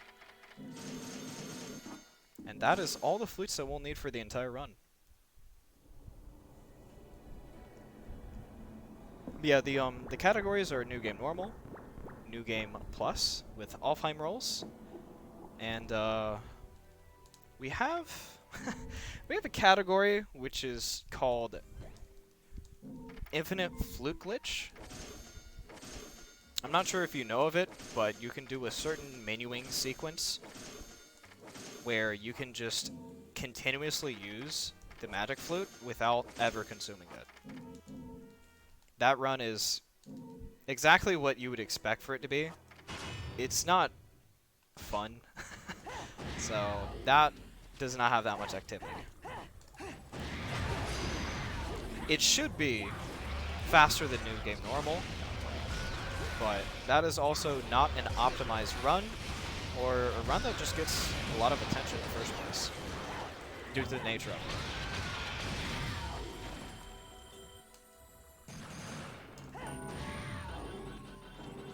Alright, so we're going to be doing a small skip here. We start off with Panther Momentum, 2 Afterburner kicks. We line up on a specific spot, we wall cling, and we go behind a barrier. We grab the lever. Stops the spikes.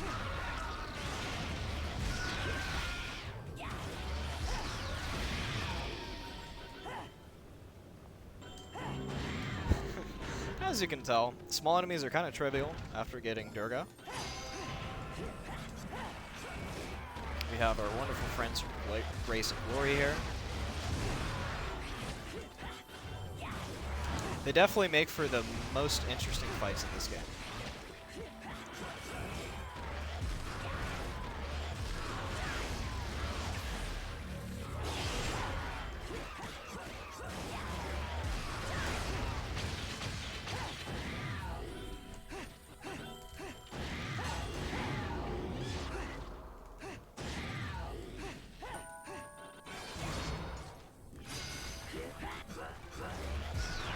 Small little chamber fight with quite a few waves of enemies.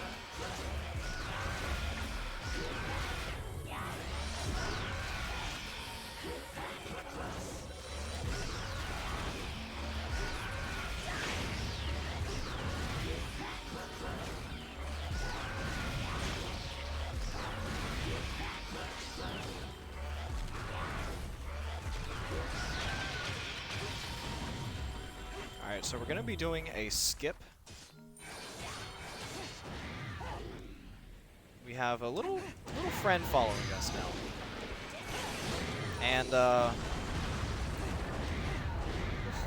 we don't like that. We like child neglect here. Wow, and I really get that glitch. Okay. So I'm just going to leave little baby Cereza behind and just abandon her.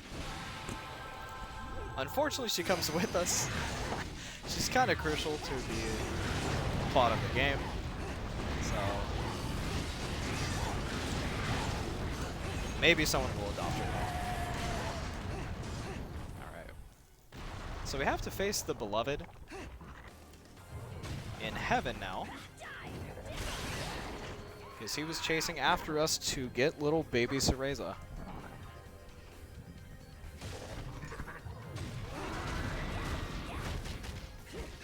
Despite being as big as he is, he's not too tanky. Quite quick to kill.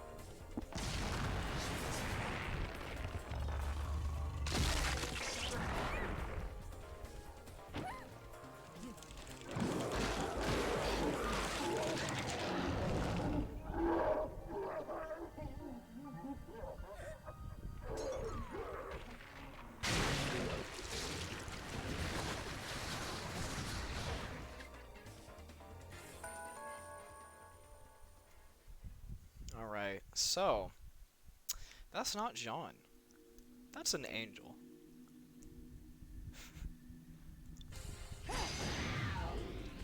So we now need to get baby Cereza back in our possession. Get her out of the hands of whatever this thing is. Right. Just a health bar. Not too bad. This is a joy. They're able to imitate anything.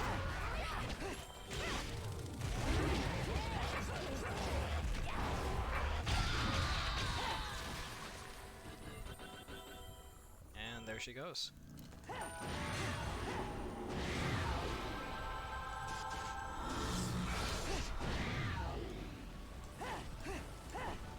Alright, that is the end of chapter 6.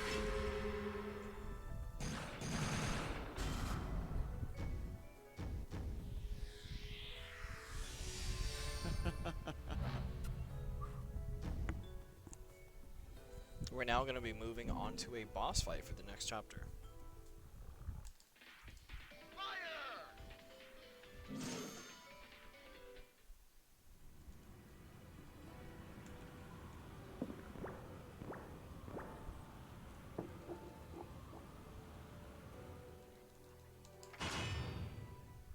This is Temperance.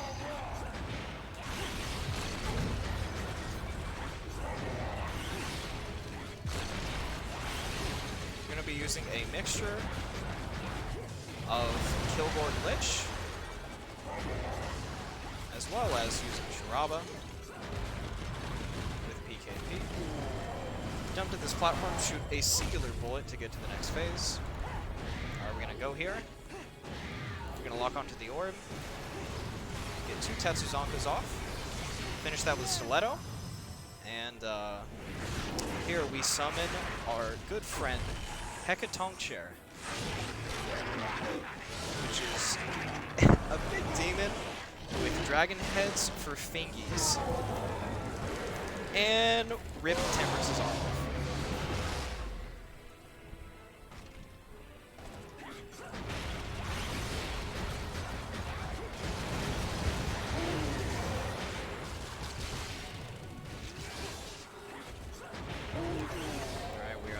Phase.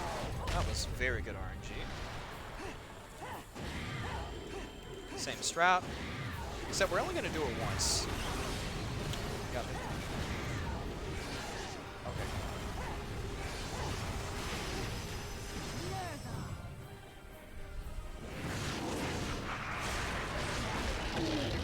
Back with Hecatonkchair.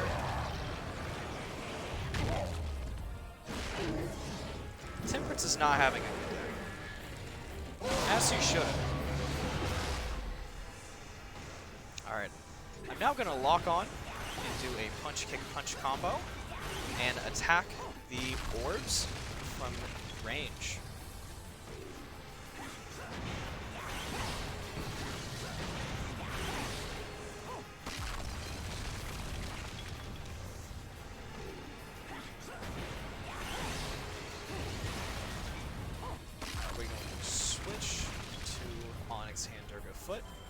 Just so we can get off 2 Kilgore combos into a few uppercuts to finish out the boss fight. I'm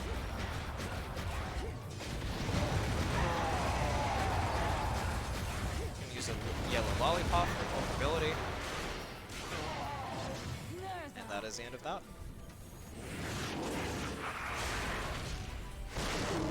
Like, its home share's not done though.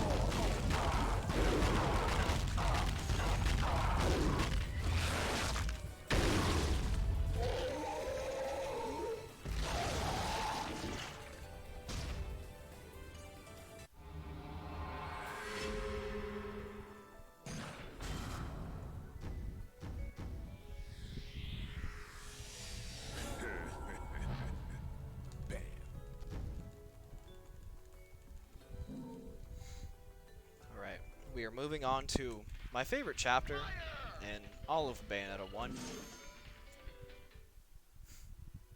It has great music. It has my favorite song in it as well. Great music, great gameplay, and very fun enemies to fight. Route 666. We're gonna get a setup here. We're gonna eject both of them off the top of the bar. Use a magic flute to kill 3 affinities.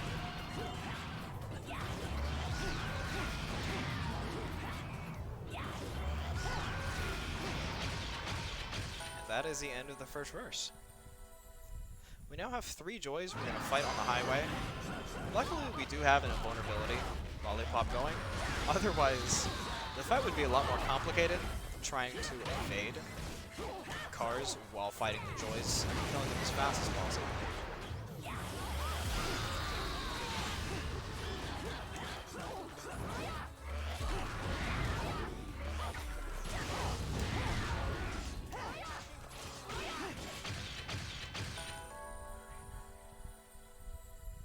Alright, so we're about to go into my favorite section in the whole game with the best song in the whole soundtrack. First, though, we need to hijack this motorcycle. Time to go boom! I love the song.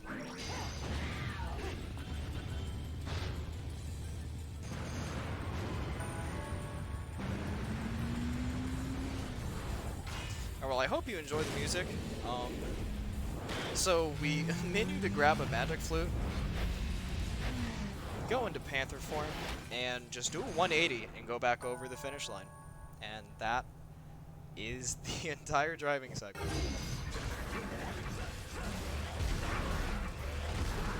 We kill the Braves here. They're pushovers with Fire Durga on feet.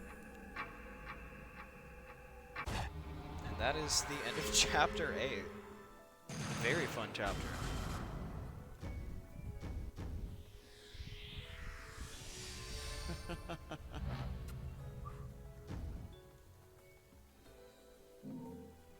There, we are now moving on to Chapter 9. Remembrance of Time. This chapter is going to take place in Paradiso. So, quite a big change in scenery from all the other chapters we've seen.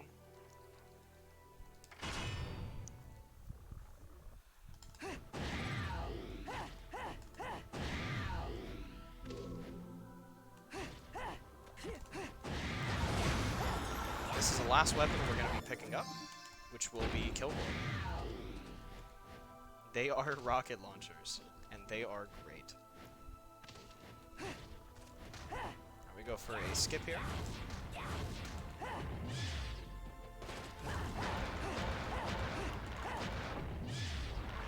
Try that one again.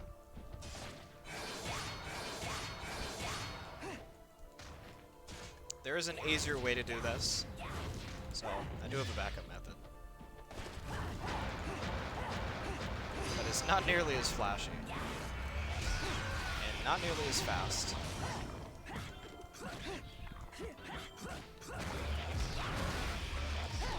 Kill him. Grab the key. Put it in the keyhole. Which changes gravity for some reason. And the whole orientation of the orb. Alright, so if you like Indiana Jones, you're gonna love this. So we're supposed to go around the entire segment, but that's slow. And we want to go fast. So we just jump over the invisible wall, skip all of that, and go to the end.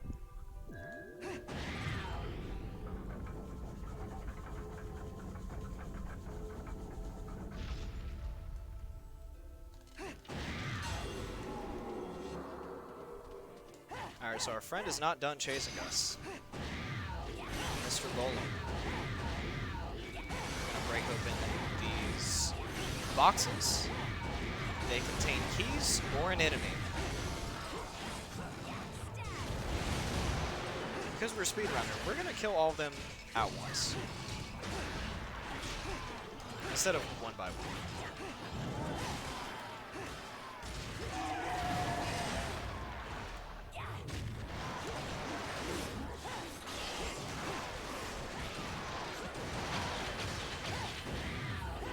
lot harder fighting all three at the same time, instead of one by one. Alright, so there's a keyhole that we skip because that's slow. We can just get over there.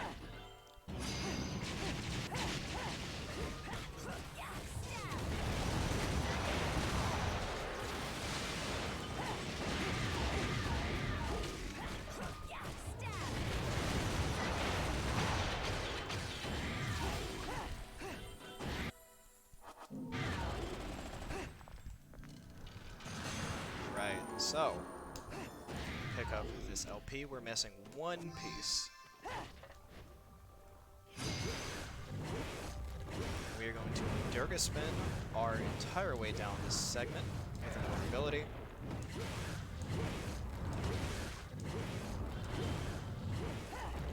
Wait for the platform to load in.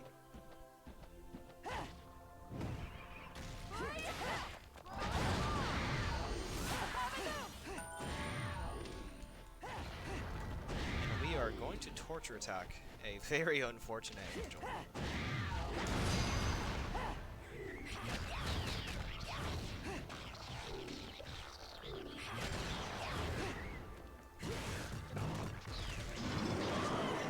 We want that flail pretty bad.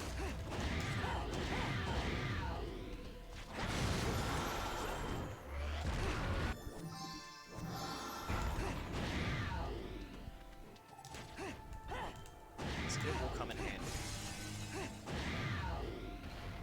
Ooh, that is. Alright, so we phase through the platform. That's fine. We can damage boost through that. Wait for the cycle.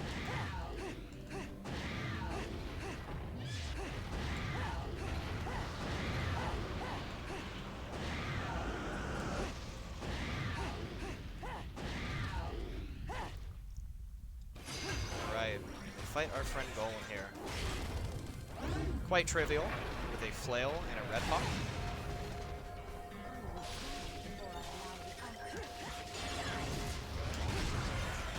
And it is slow to do the finisher attack.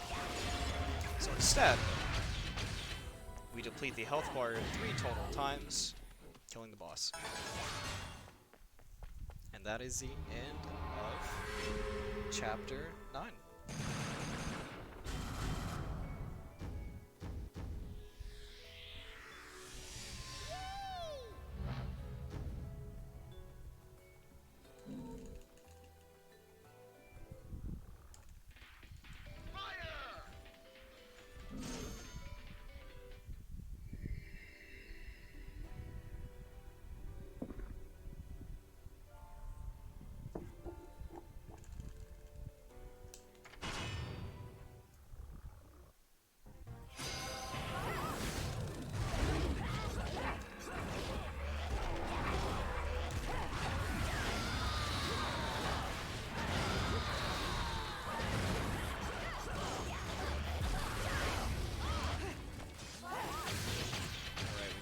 That. Hopefully try to find a butterfly on the way down. A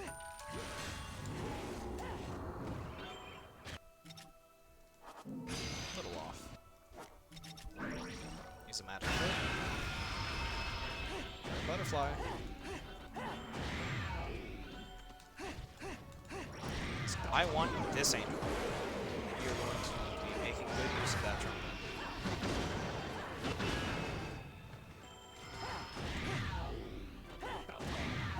Pick that up. Also, welcome back, Audie. Hope you're doing good.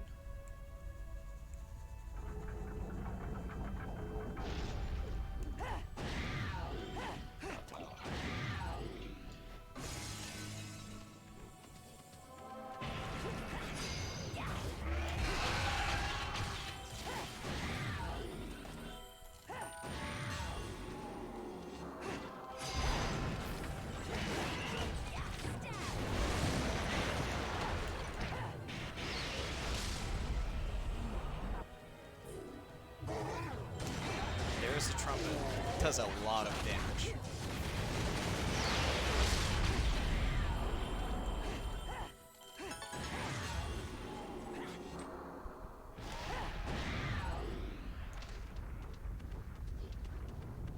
this is the last time we will be seeing our new friends, the Enchants.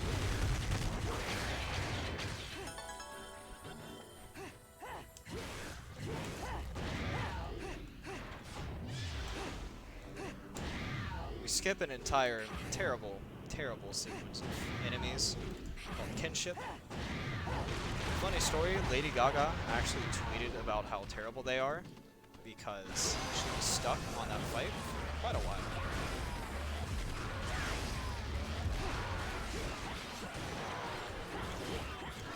Try to trip. Glorious here.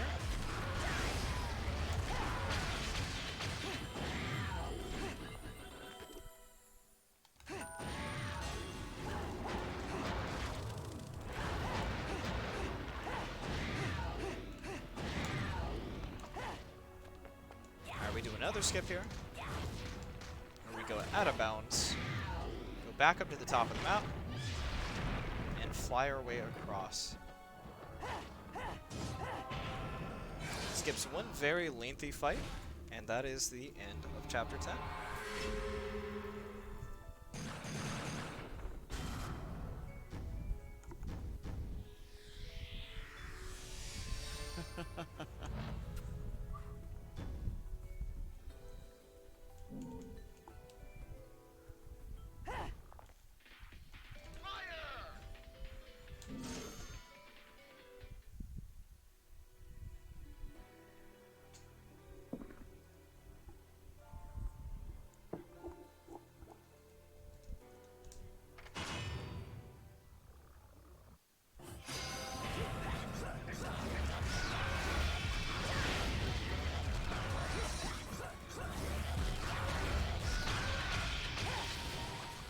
Clean these angels up, and now we are in our boss fight. A little bit of a jump uppercut cancel action.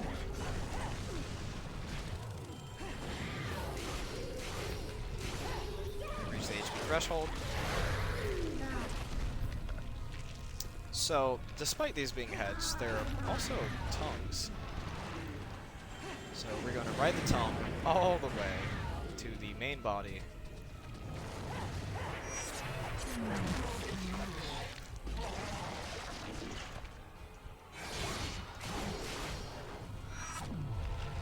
And, well, cut the tongue off. As you do with your bare hand if you're a witch. Now we're going to jump off the platform because it's faster than waiting for an entire sequence to go off before you can start dealing damage.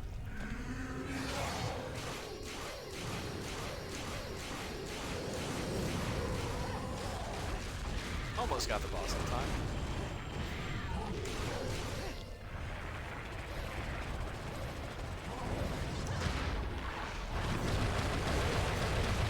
It's kind of rude for Justice to throw a rock at us, so we're going to break and punch him in the tongue. Slash head, whatever your perspective is.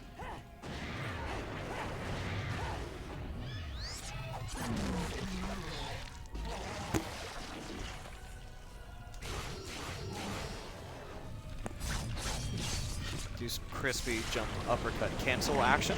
Cut off the tongue again. Alright, we have one last tongue to take care of.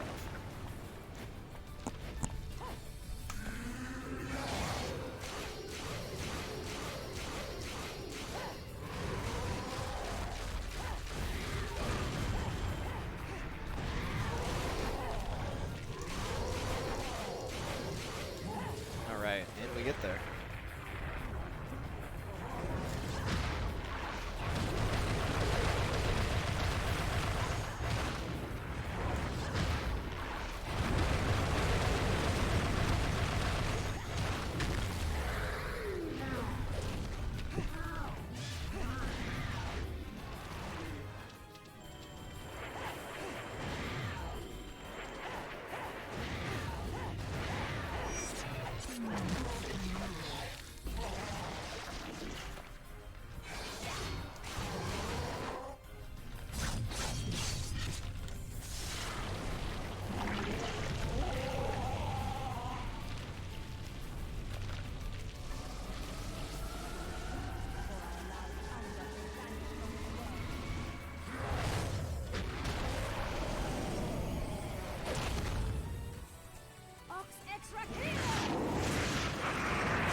we summon our lovely, lovely demon summon, Scolopendra, to finish off Justice.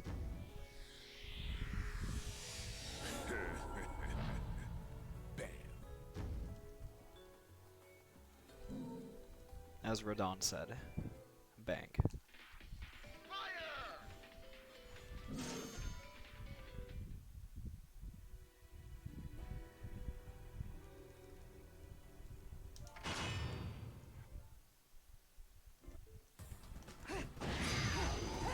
So this is a interesting chapter. It takes place on a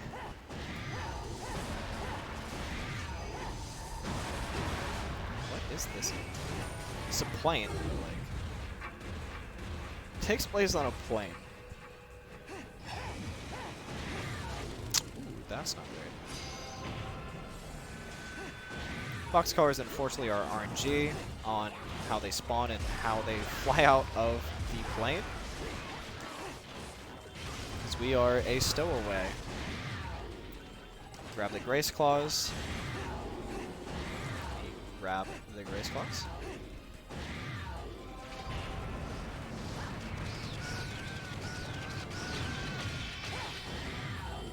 And instead of going through the plane, why not instead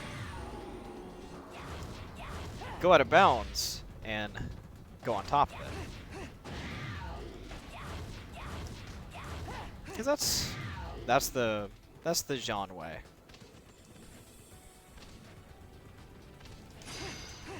Activate a fight trigger. As she tries to stomp us, we eject her off the plane. We go here, we shoot the decorations, we skip the entire cutscene, and we pushed her out of bounds, so she's dead. There is no fight. We completely skipped that. We grab baby Cereza as she was scared to death and hid. A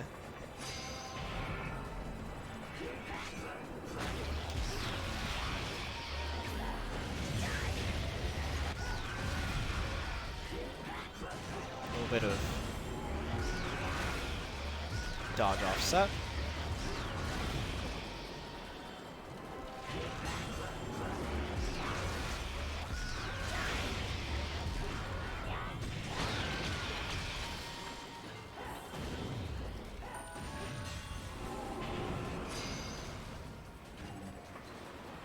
Alright, so we're going to Umbran Spear, locking on, and zipping all the way to them to use our Magic Flute to wipe them out.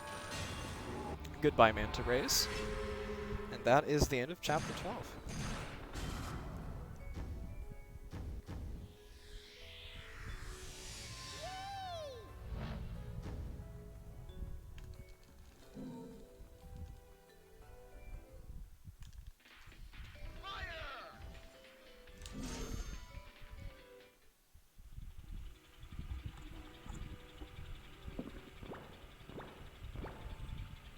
We're on pretty good pace right now as well. Alright, this is one of our last angel bosses in the game, Sapientia.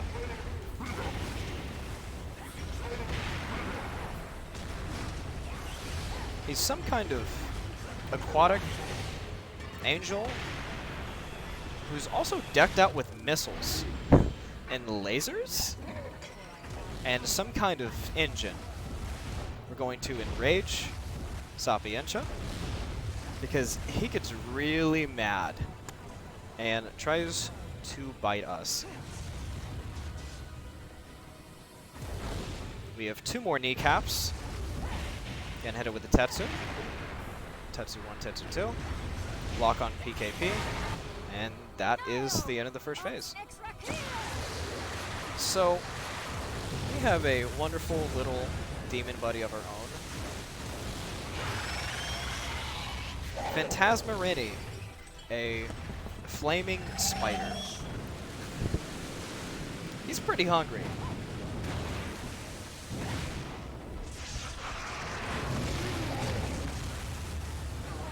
And Bayonetta is a good pet owner, so she's gonna feed her pet.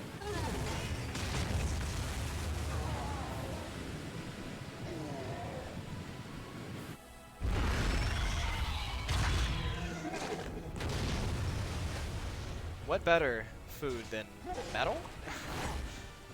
Not sure what a demon spider's diet is, but I'm not here to judge.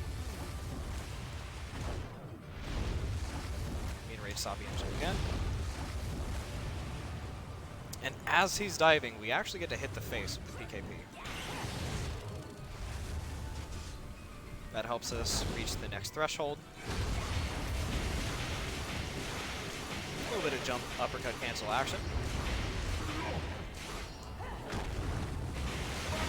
And we get there. Round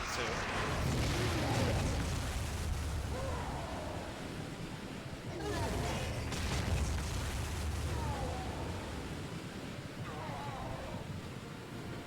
Alright, so this next section is kind of hard to follow.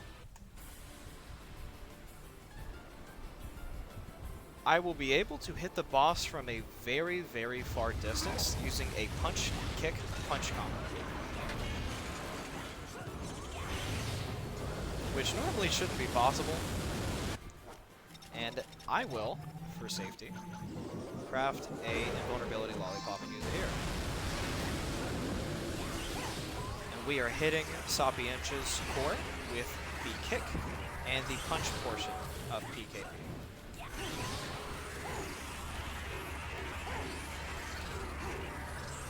Having difficulties locking on right now. There we go.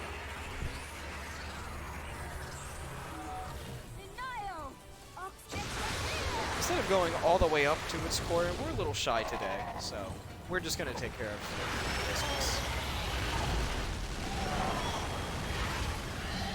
Phantasmarini got a lot bigger. Not sure how.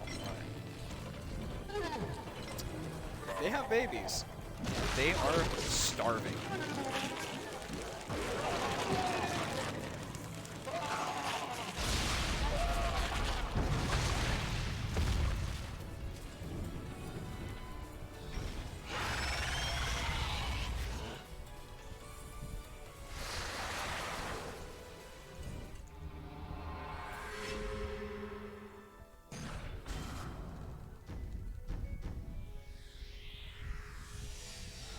Such a disappointment.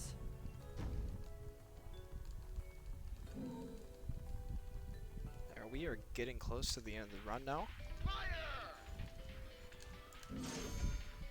We are now going to go through the most controversial segment in all of Bayonetta 1. Isla del Sol, Island of the Sun. Despite being called Island of the Sun, we don't spend a lot of time on the island, as you'd hope we would.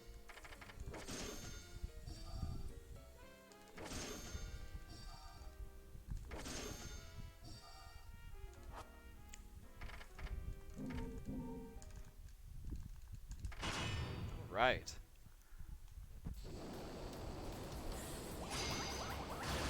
So, if you know... I don't know what the name of the game is right now. Damn. Well, never mind. I know the song is Space Harrier. I think it's Space Harrier. An old arcade game by Sega. Yeah, it would be nice. You can edit your save file to be able to, like, put it in, like, some kind of read-only mode to be able to immediately quick save, basically, and go back to the jump light at a win. I also accidentally bought another Moon Pearl, so I don't have Celine's Light like I would want to. That's okay, though. We will... Country Boys are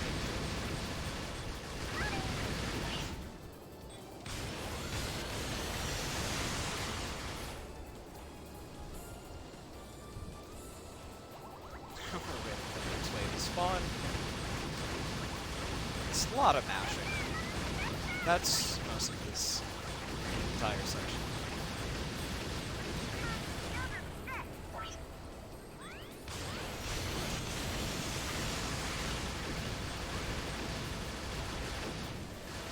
A lot of fun mashing. This goes on for about a good 7 minutes.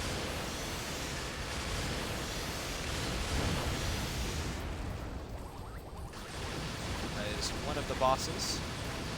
Out of the way. One of a few.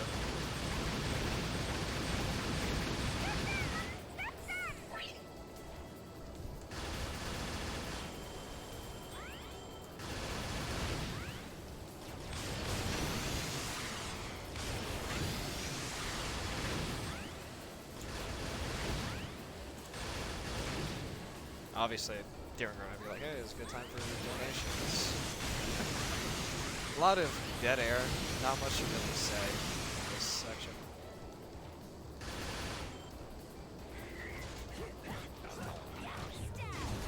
Oh, really? That's fine.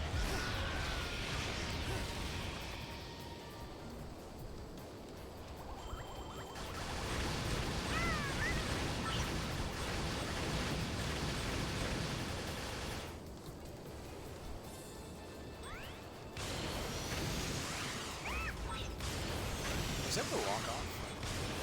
Kind of far away. Yeah, like right there. It's a lock on. Ooh, is it based off of height? Maybe. I don't think it saves time though, sadly.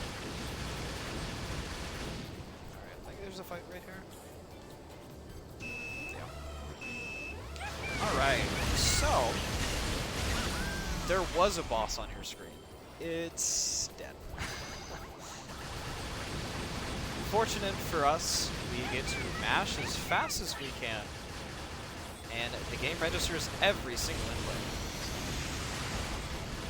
You can really unleash a lot of damage in a very short amount of time that way, by just mashing to your heart's content.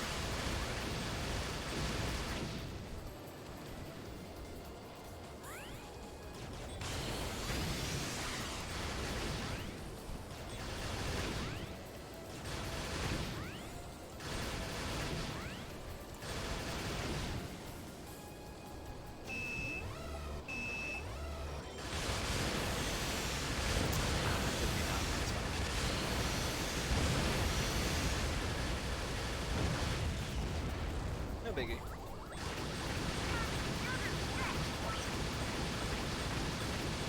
I will be taking an additional shop trip at the end of this chapter. A little bit of an oopsie. I'm coming off of 3 months of Rust Heroes. Forgot I'm not supposed to use a lollipop. Not a yellow one, that is. I'm supposed to keep them.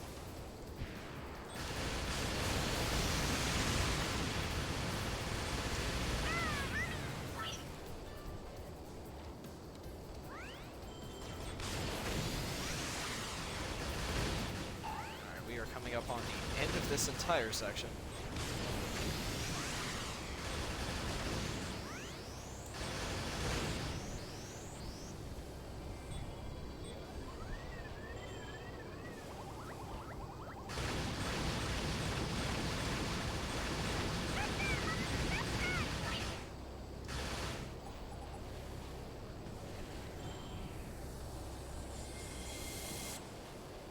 Alright.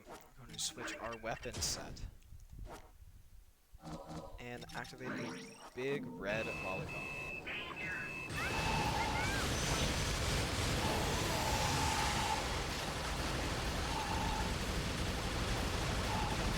Not a mash.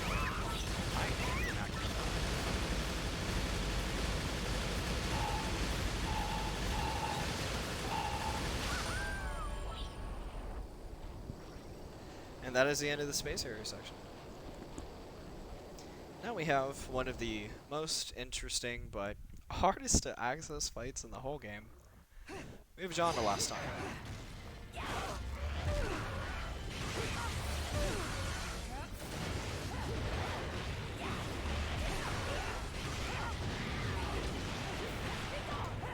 Ideally, I'd have Durga and Celine's Light here, so I definitely messed up my shop trip. So, you know, she's not she's not easy to get witch time on without Moon of Makala. If I had Moon, it'd be way, way easier.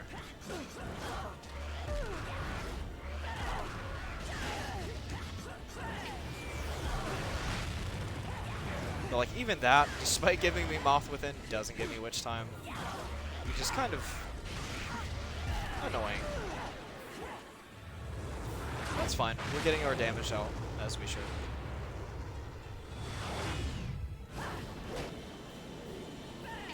Alright, that one always happens. That's a kill war opportunity. Okay, come on. John.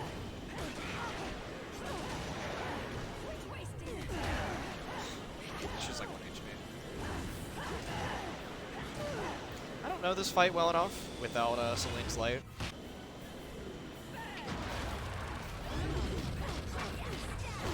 I won't lie.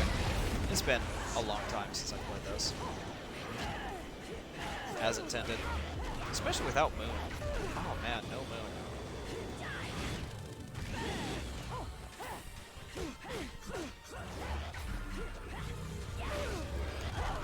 She's cooperating pretty well with us right now. That'll hit her. That'll... Man, she really got out of that one.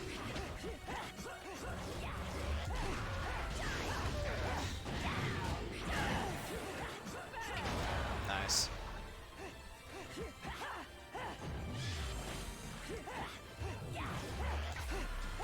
Yeah, she is not playing into me at all.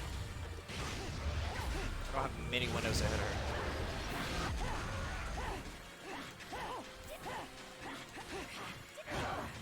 There's one.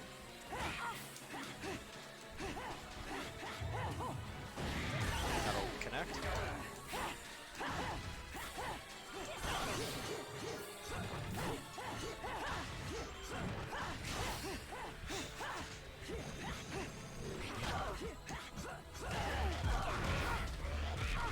Section's quite fast if I have the right loadout.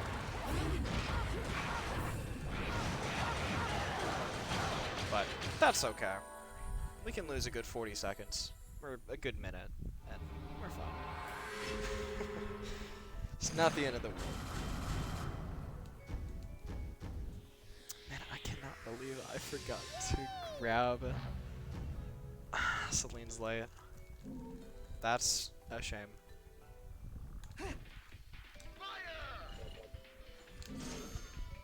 That's fine. That's what the big time save was for. Alright, so now I want to get the right gear.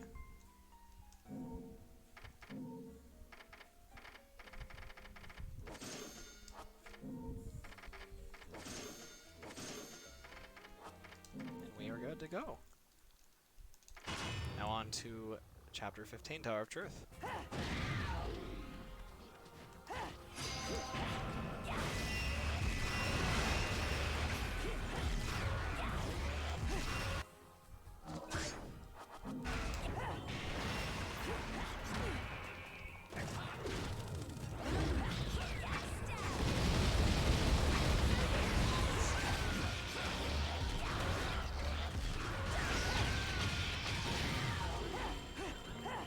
This is one of the longest chapters in the whole game.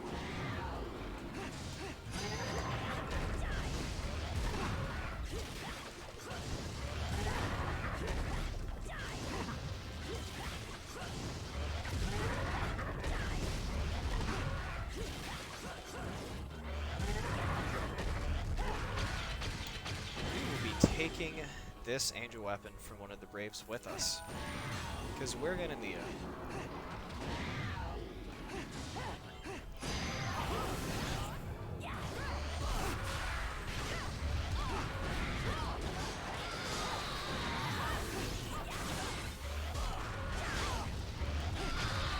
All versus percent run? Oh god, no. That would be... Because that would include all the Alfheims. That would be kind of a... That would be a lot.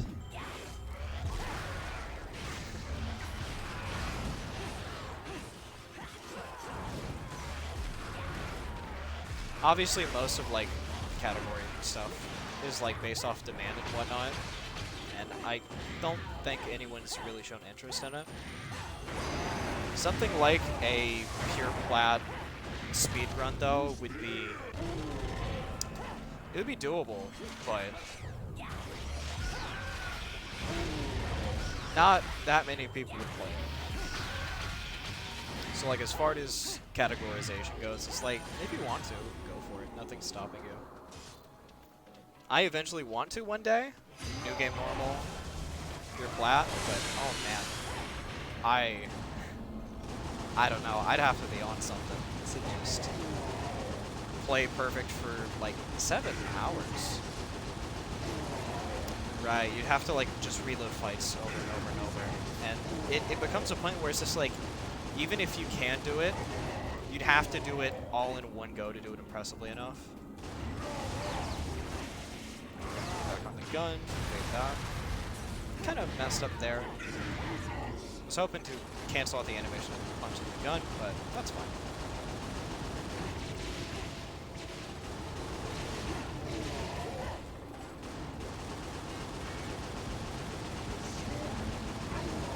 Cancel it there. We're gonna finish him off with a Tetsu. Yeah, pure plat run, like, man, there's just a few Alfheims which would just... So, like, doing a run that is pure plat wouldn't be... It wouldn't be super hard, right? Because you can play safe. And then, like, just take ancient weapons with you into every fight, into the next one, you know? And just, like, play for magic. But just, damn. Doing it fast? That would... Because then... Okay. So doing it as a speedrun, right? A lot of fights would devolve into Kilgore, because Kilgore gives a unbalanced amount of combo. Because it's not intended, obviously. So then your... your weapon options would be just Kilgoring every single fight, for the most part. And then Angel Weapon plus Witch Timing a lot of the other fights. That wouldn't really be fun if it's, like, optimized. If, like, people are really playing it as it should be done, that gets kind of stale kind of fast. And then it becomes just like an endurance test, you know? More than just a test of skill. If you were to ban Kilgore completely, that would also kind of suck. But, like, you use Kilgore for everything. Ooh, not good.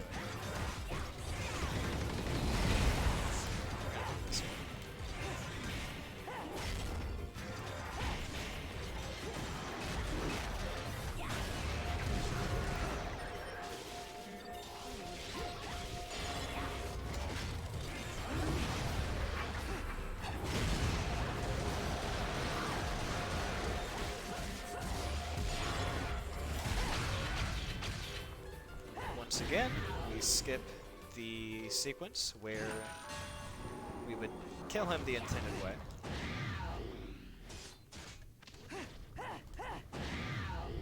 Yeah, I'm kind of tired. My commentary sucks. This is my first time trying anyways. I feel like there's not a lot to talk about right now, as far as, like, context of the gun. Because it's just like, oh wow, he's going to kill War for like the 14th time in a row. That's crazy. Oh wow, PPP KKK Durga combo. Damn, that's so interesting. You see it for like an hour straight, you're like, okay, I kind of get what's going on. And then, like, a lot of the hyper-specific stuff, it's just like, if you don't run the game, you don't know what I could be doing, right? And what I'm deciding to do. So I was like, you know, not much to really cover there. And then no one would really care for me to sit there and just like talk about the lore. There's not really lore in Bayonetta. What's up?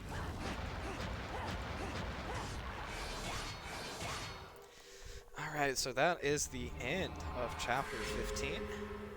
We are going to be moving on to chapter 16. Like, what's the point of even me saying, oh hey, we just completed the chapter whenever there's like a post? I mean, there's a fucking screen that says it, you know? What's the point in doing that? Yeah, I think I'll definitely not do that. I'll look at Gala's run, because her commentary was absolutely fucking perfect. Just to get a decent inspiration on how to do something correctly. Ooh, you attack fast. Alright, not what I wanted. That's what I wanted. We're gonna kill Gore, and then we're gonna press YB, and then that's the fight 3 times, you know? Ooh, I mash button fast. Yeah, I'll kind of have to figure that out. I mean, I'll have plenty of time after a run submission. I've like till January, and I'm like day 2 of practice.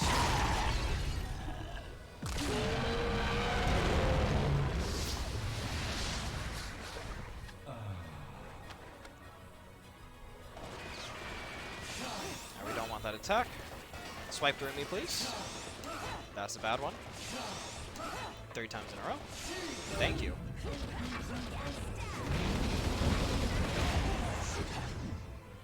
Ox extra clear. Hello, Scolopendra. How are you today?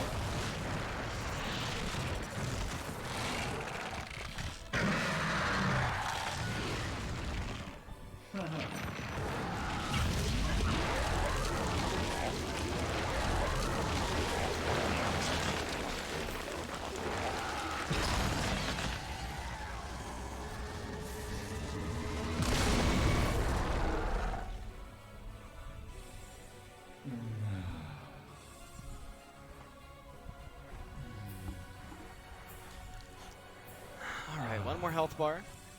I'm gonna evade, walk to the side slowly. I should have gotten hit, that's fine. We get there. Alright. We are doing the most ridiculous thing possible. We're playing Bulletstorm and guiding the shot right at his forehead.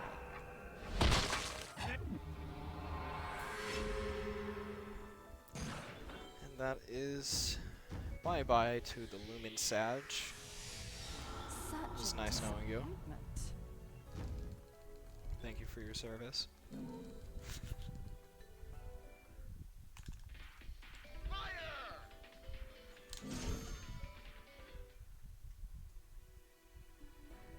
I do enjoy the small bits of detail in Bayonetta, because Bayonetta has been captured after that cutscene. And during the angel attack sequence and this loading sequence, there's no Bayonetta.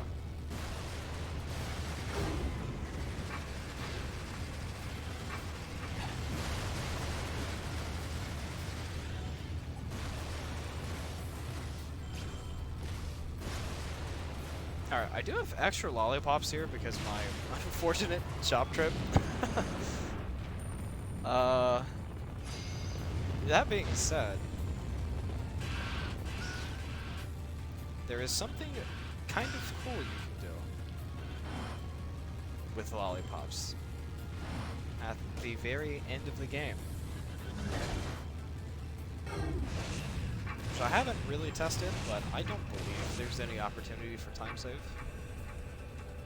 And if there is, it would be so small that going to the shop to get yellow lollipops would just lose you time.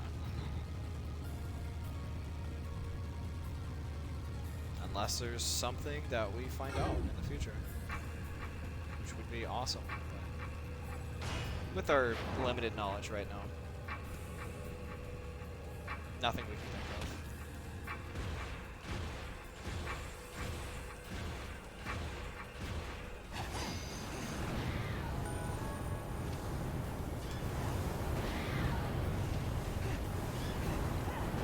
A little bit of Umbred Spear action, jumping to the decorations.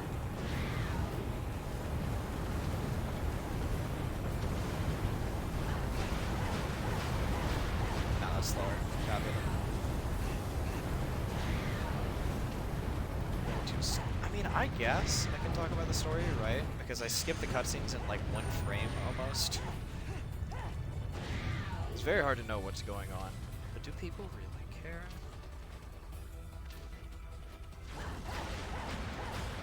Yeah, that definitely saves time, doesn't it? Around corners like that. I wonder why. Alright, so we're a little bit of a cheeser. We're gonna be kicking rockets up at Jubileus' face for this whole fight. I did not mean to get there. Oh my god.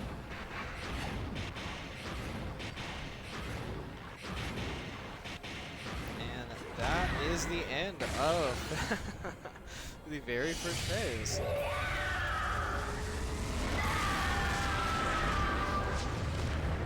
She's really angry, so she covered the entire arena with lava. We hit the hair tendril. Hit another hair tendril. Go to that corner, lock onto that one. Tetsuzanko. And then we fall and deal contact damage to the other one. Jubileus is not happy.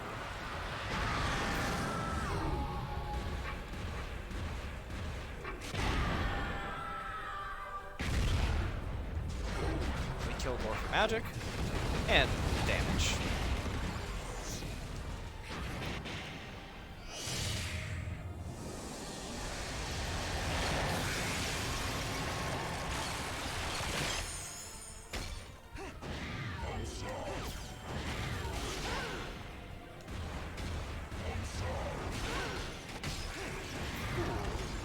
Do that again. There we go.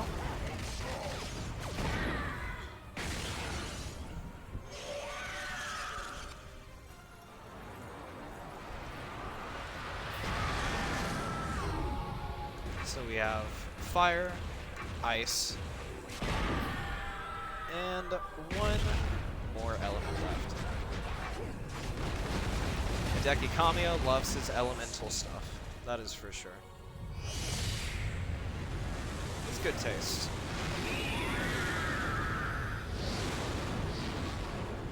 Have lightning slash wind? Probably lightning.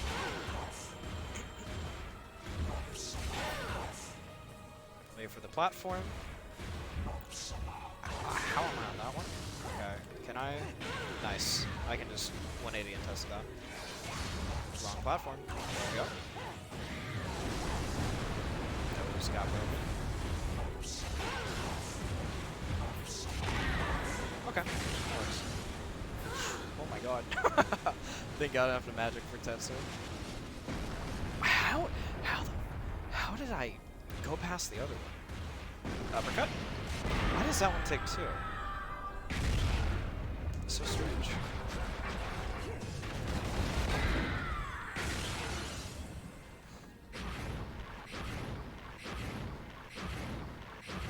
Alright, we have about half a health bar to go. Get RNG.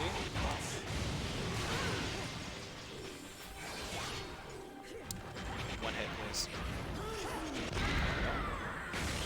Alright, we're almost there.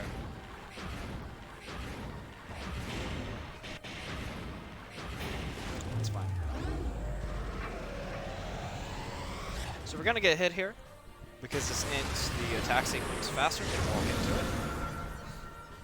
And Jubileus is kind enough to miss the first 2 punches.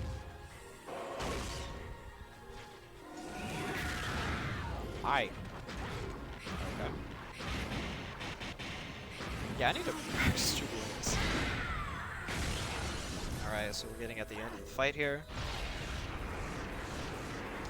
We want to do something kind of cheese. 1 single neutral evade into a bunch of kick uppercuts. And we can attack Jubileus from range.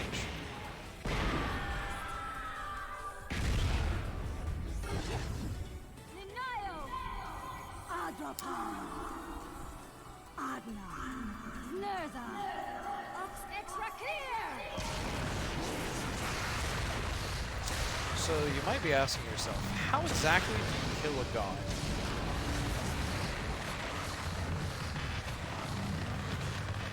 You kill a god by summoning a god that is significantly stronger than them.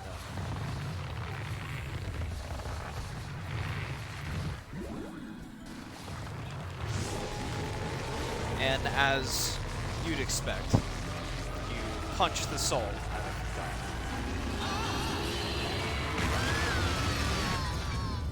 And launch it into the sun. You know, just a typical Monday, right?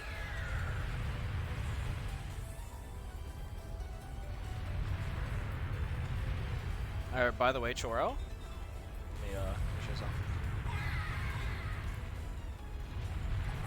If you activate a yellow lollipop, wait, it's too far. Okay, I'll do it on the next planet. Your hurt box is completely deactivated, which also includes this section. So you can fly through planets with a yellow lollipop. There's not really a time save doing it that I'm aware of. Because, I mean, I think the distance is the same. But, I mean, you can do that if you have extra ones, which you shouldn't with our current routing. But you can.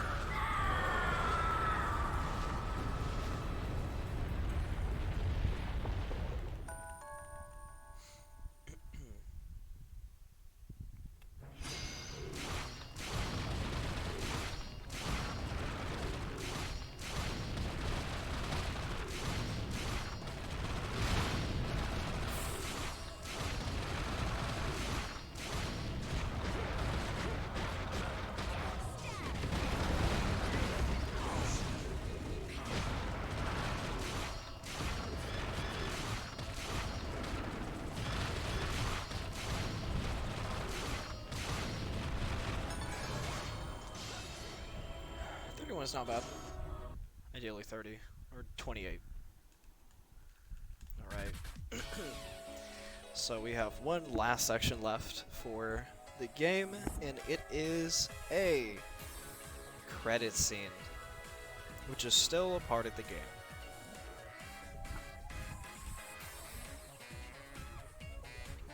We have 3 fights left. At the end of the 3rd fight, it'll completely freeze the game with a snapshot.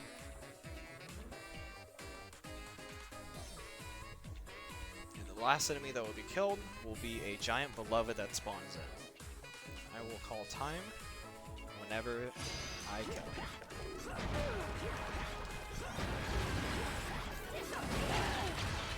Choosing to fight the first 2 fights is completely optional. It's up to the player. You don't lose time if you fight them or not. It's just, you know, up to you.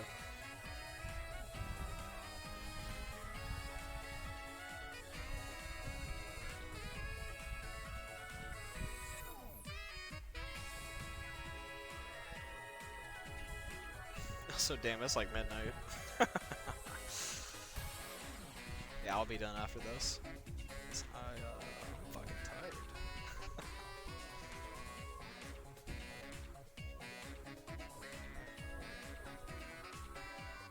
Oh wow, pure plat. Wow, so crazy.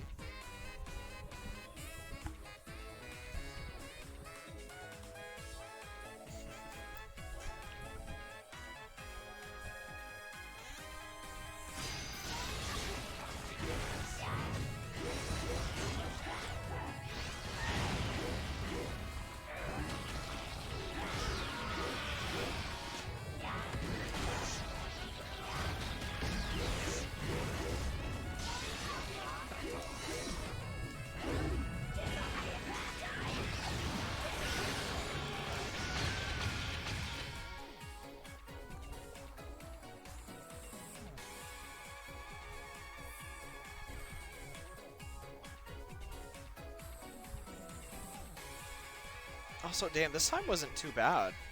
I lost an entire minute versus John due to not having Celine's Light. On top of having to then buy it again. On top of a sloppy Balder fight. On top of a sloppy Jubileus fight. Alright. Gonna be getting into time here very shortly.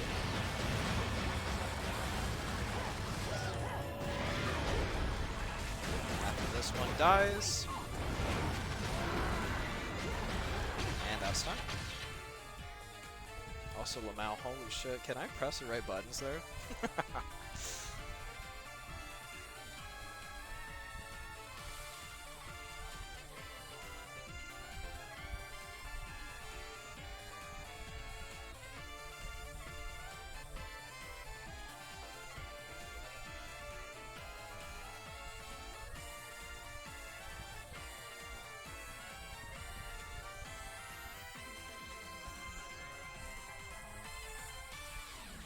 The awesome part as well, if I was to leave my game audio on right now, that would be DMCA. So that's fucking epic. Sega. That's so cool.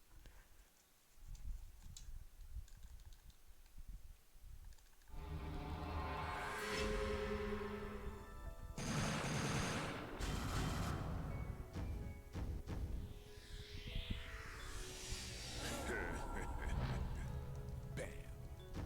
139 is not bad when I actually lost a whole minute. Damn, man. I'm 3 months off Rust. This is my second run.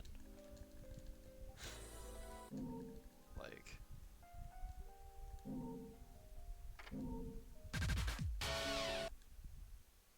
Alright, I am going to go ahead and head out.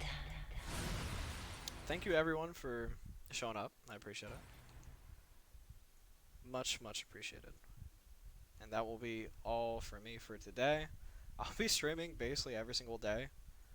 I do have a league tourney on the weekend. So like, I don't know what days I'll be streaming during the weekend, but I got a deadline to meet, so I'll be around. So, basically after work every day. Hope you two have a great night. Thank you, Adi and Choro. And I have a good one.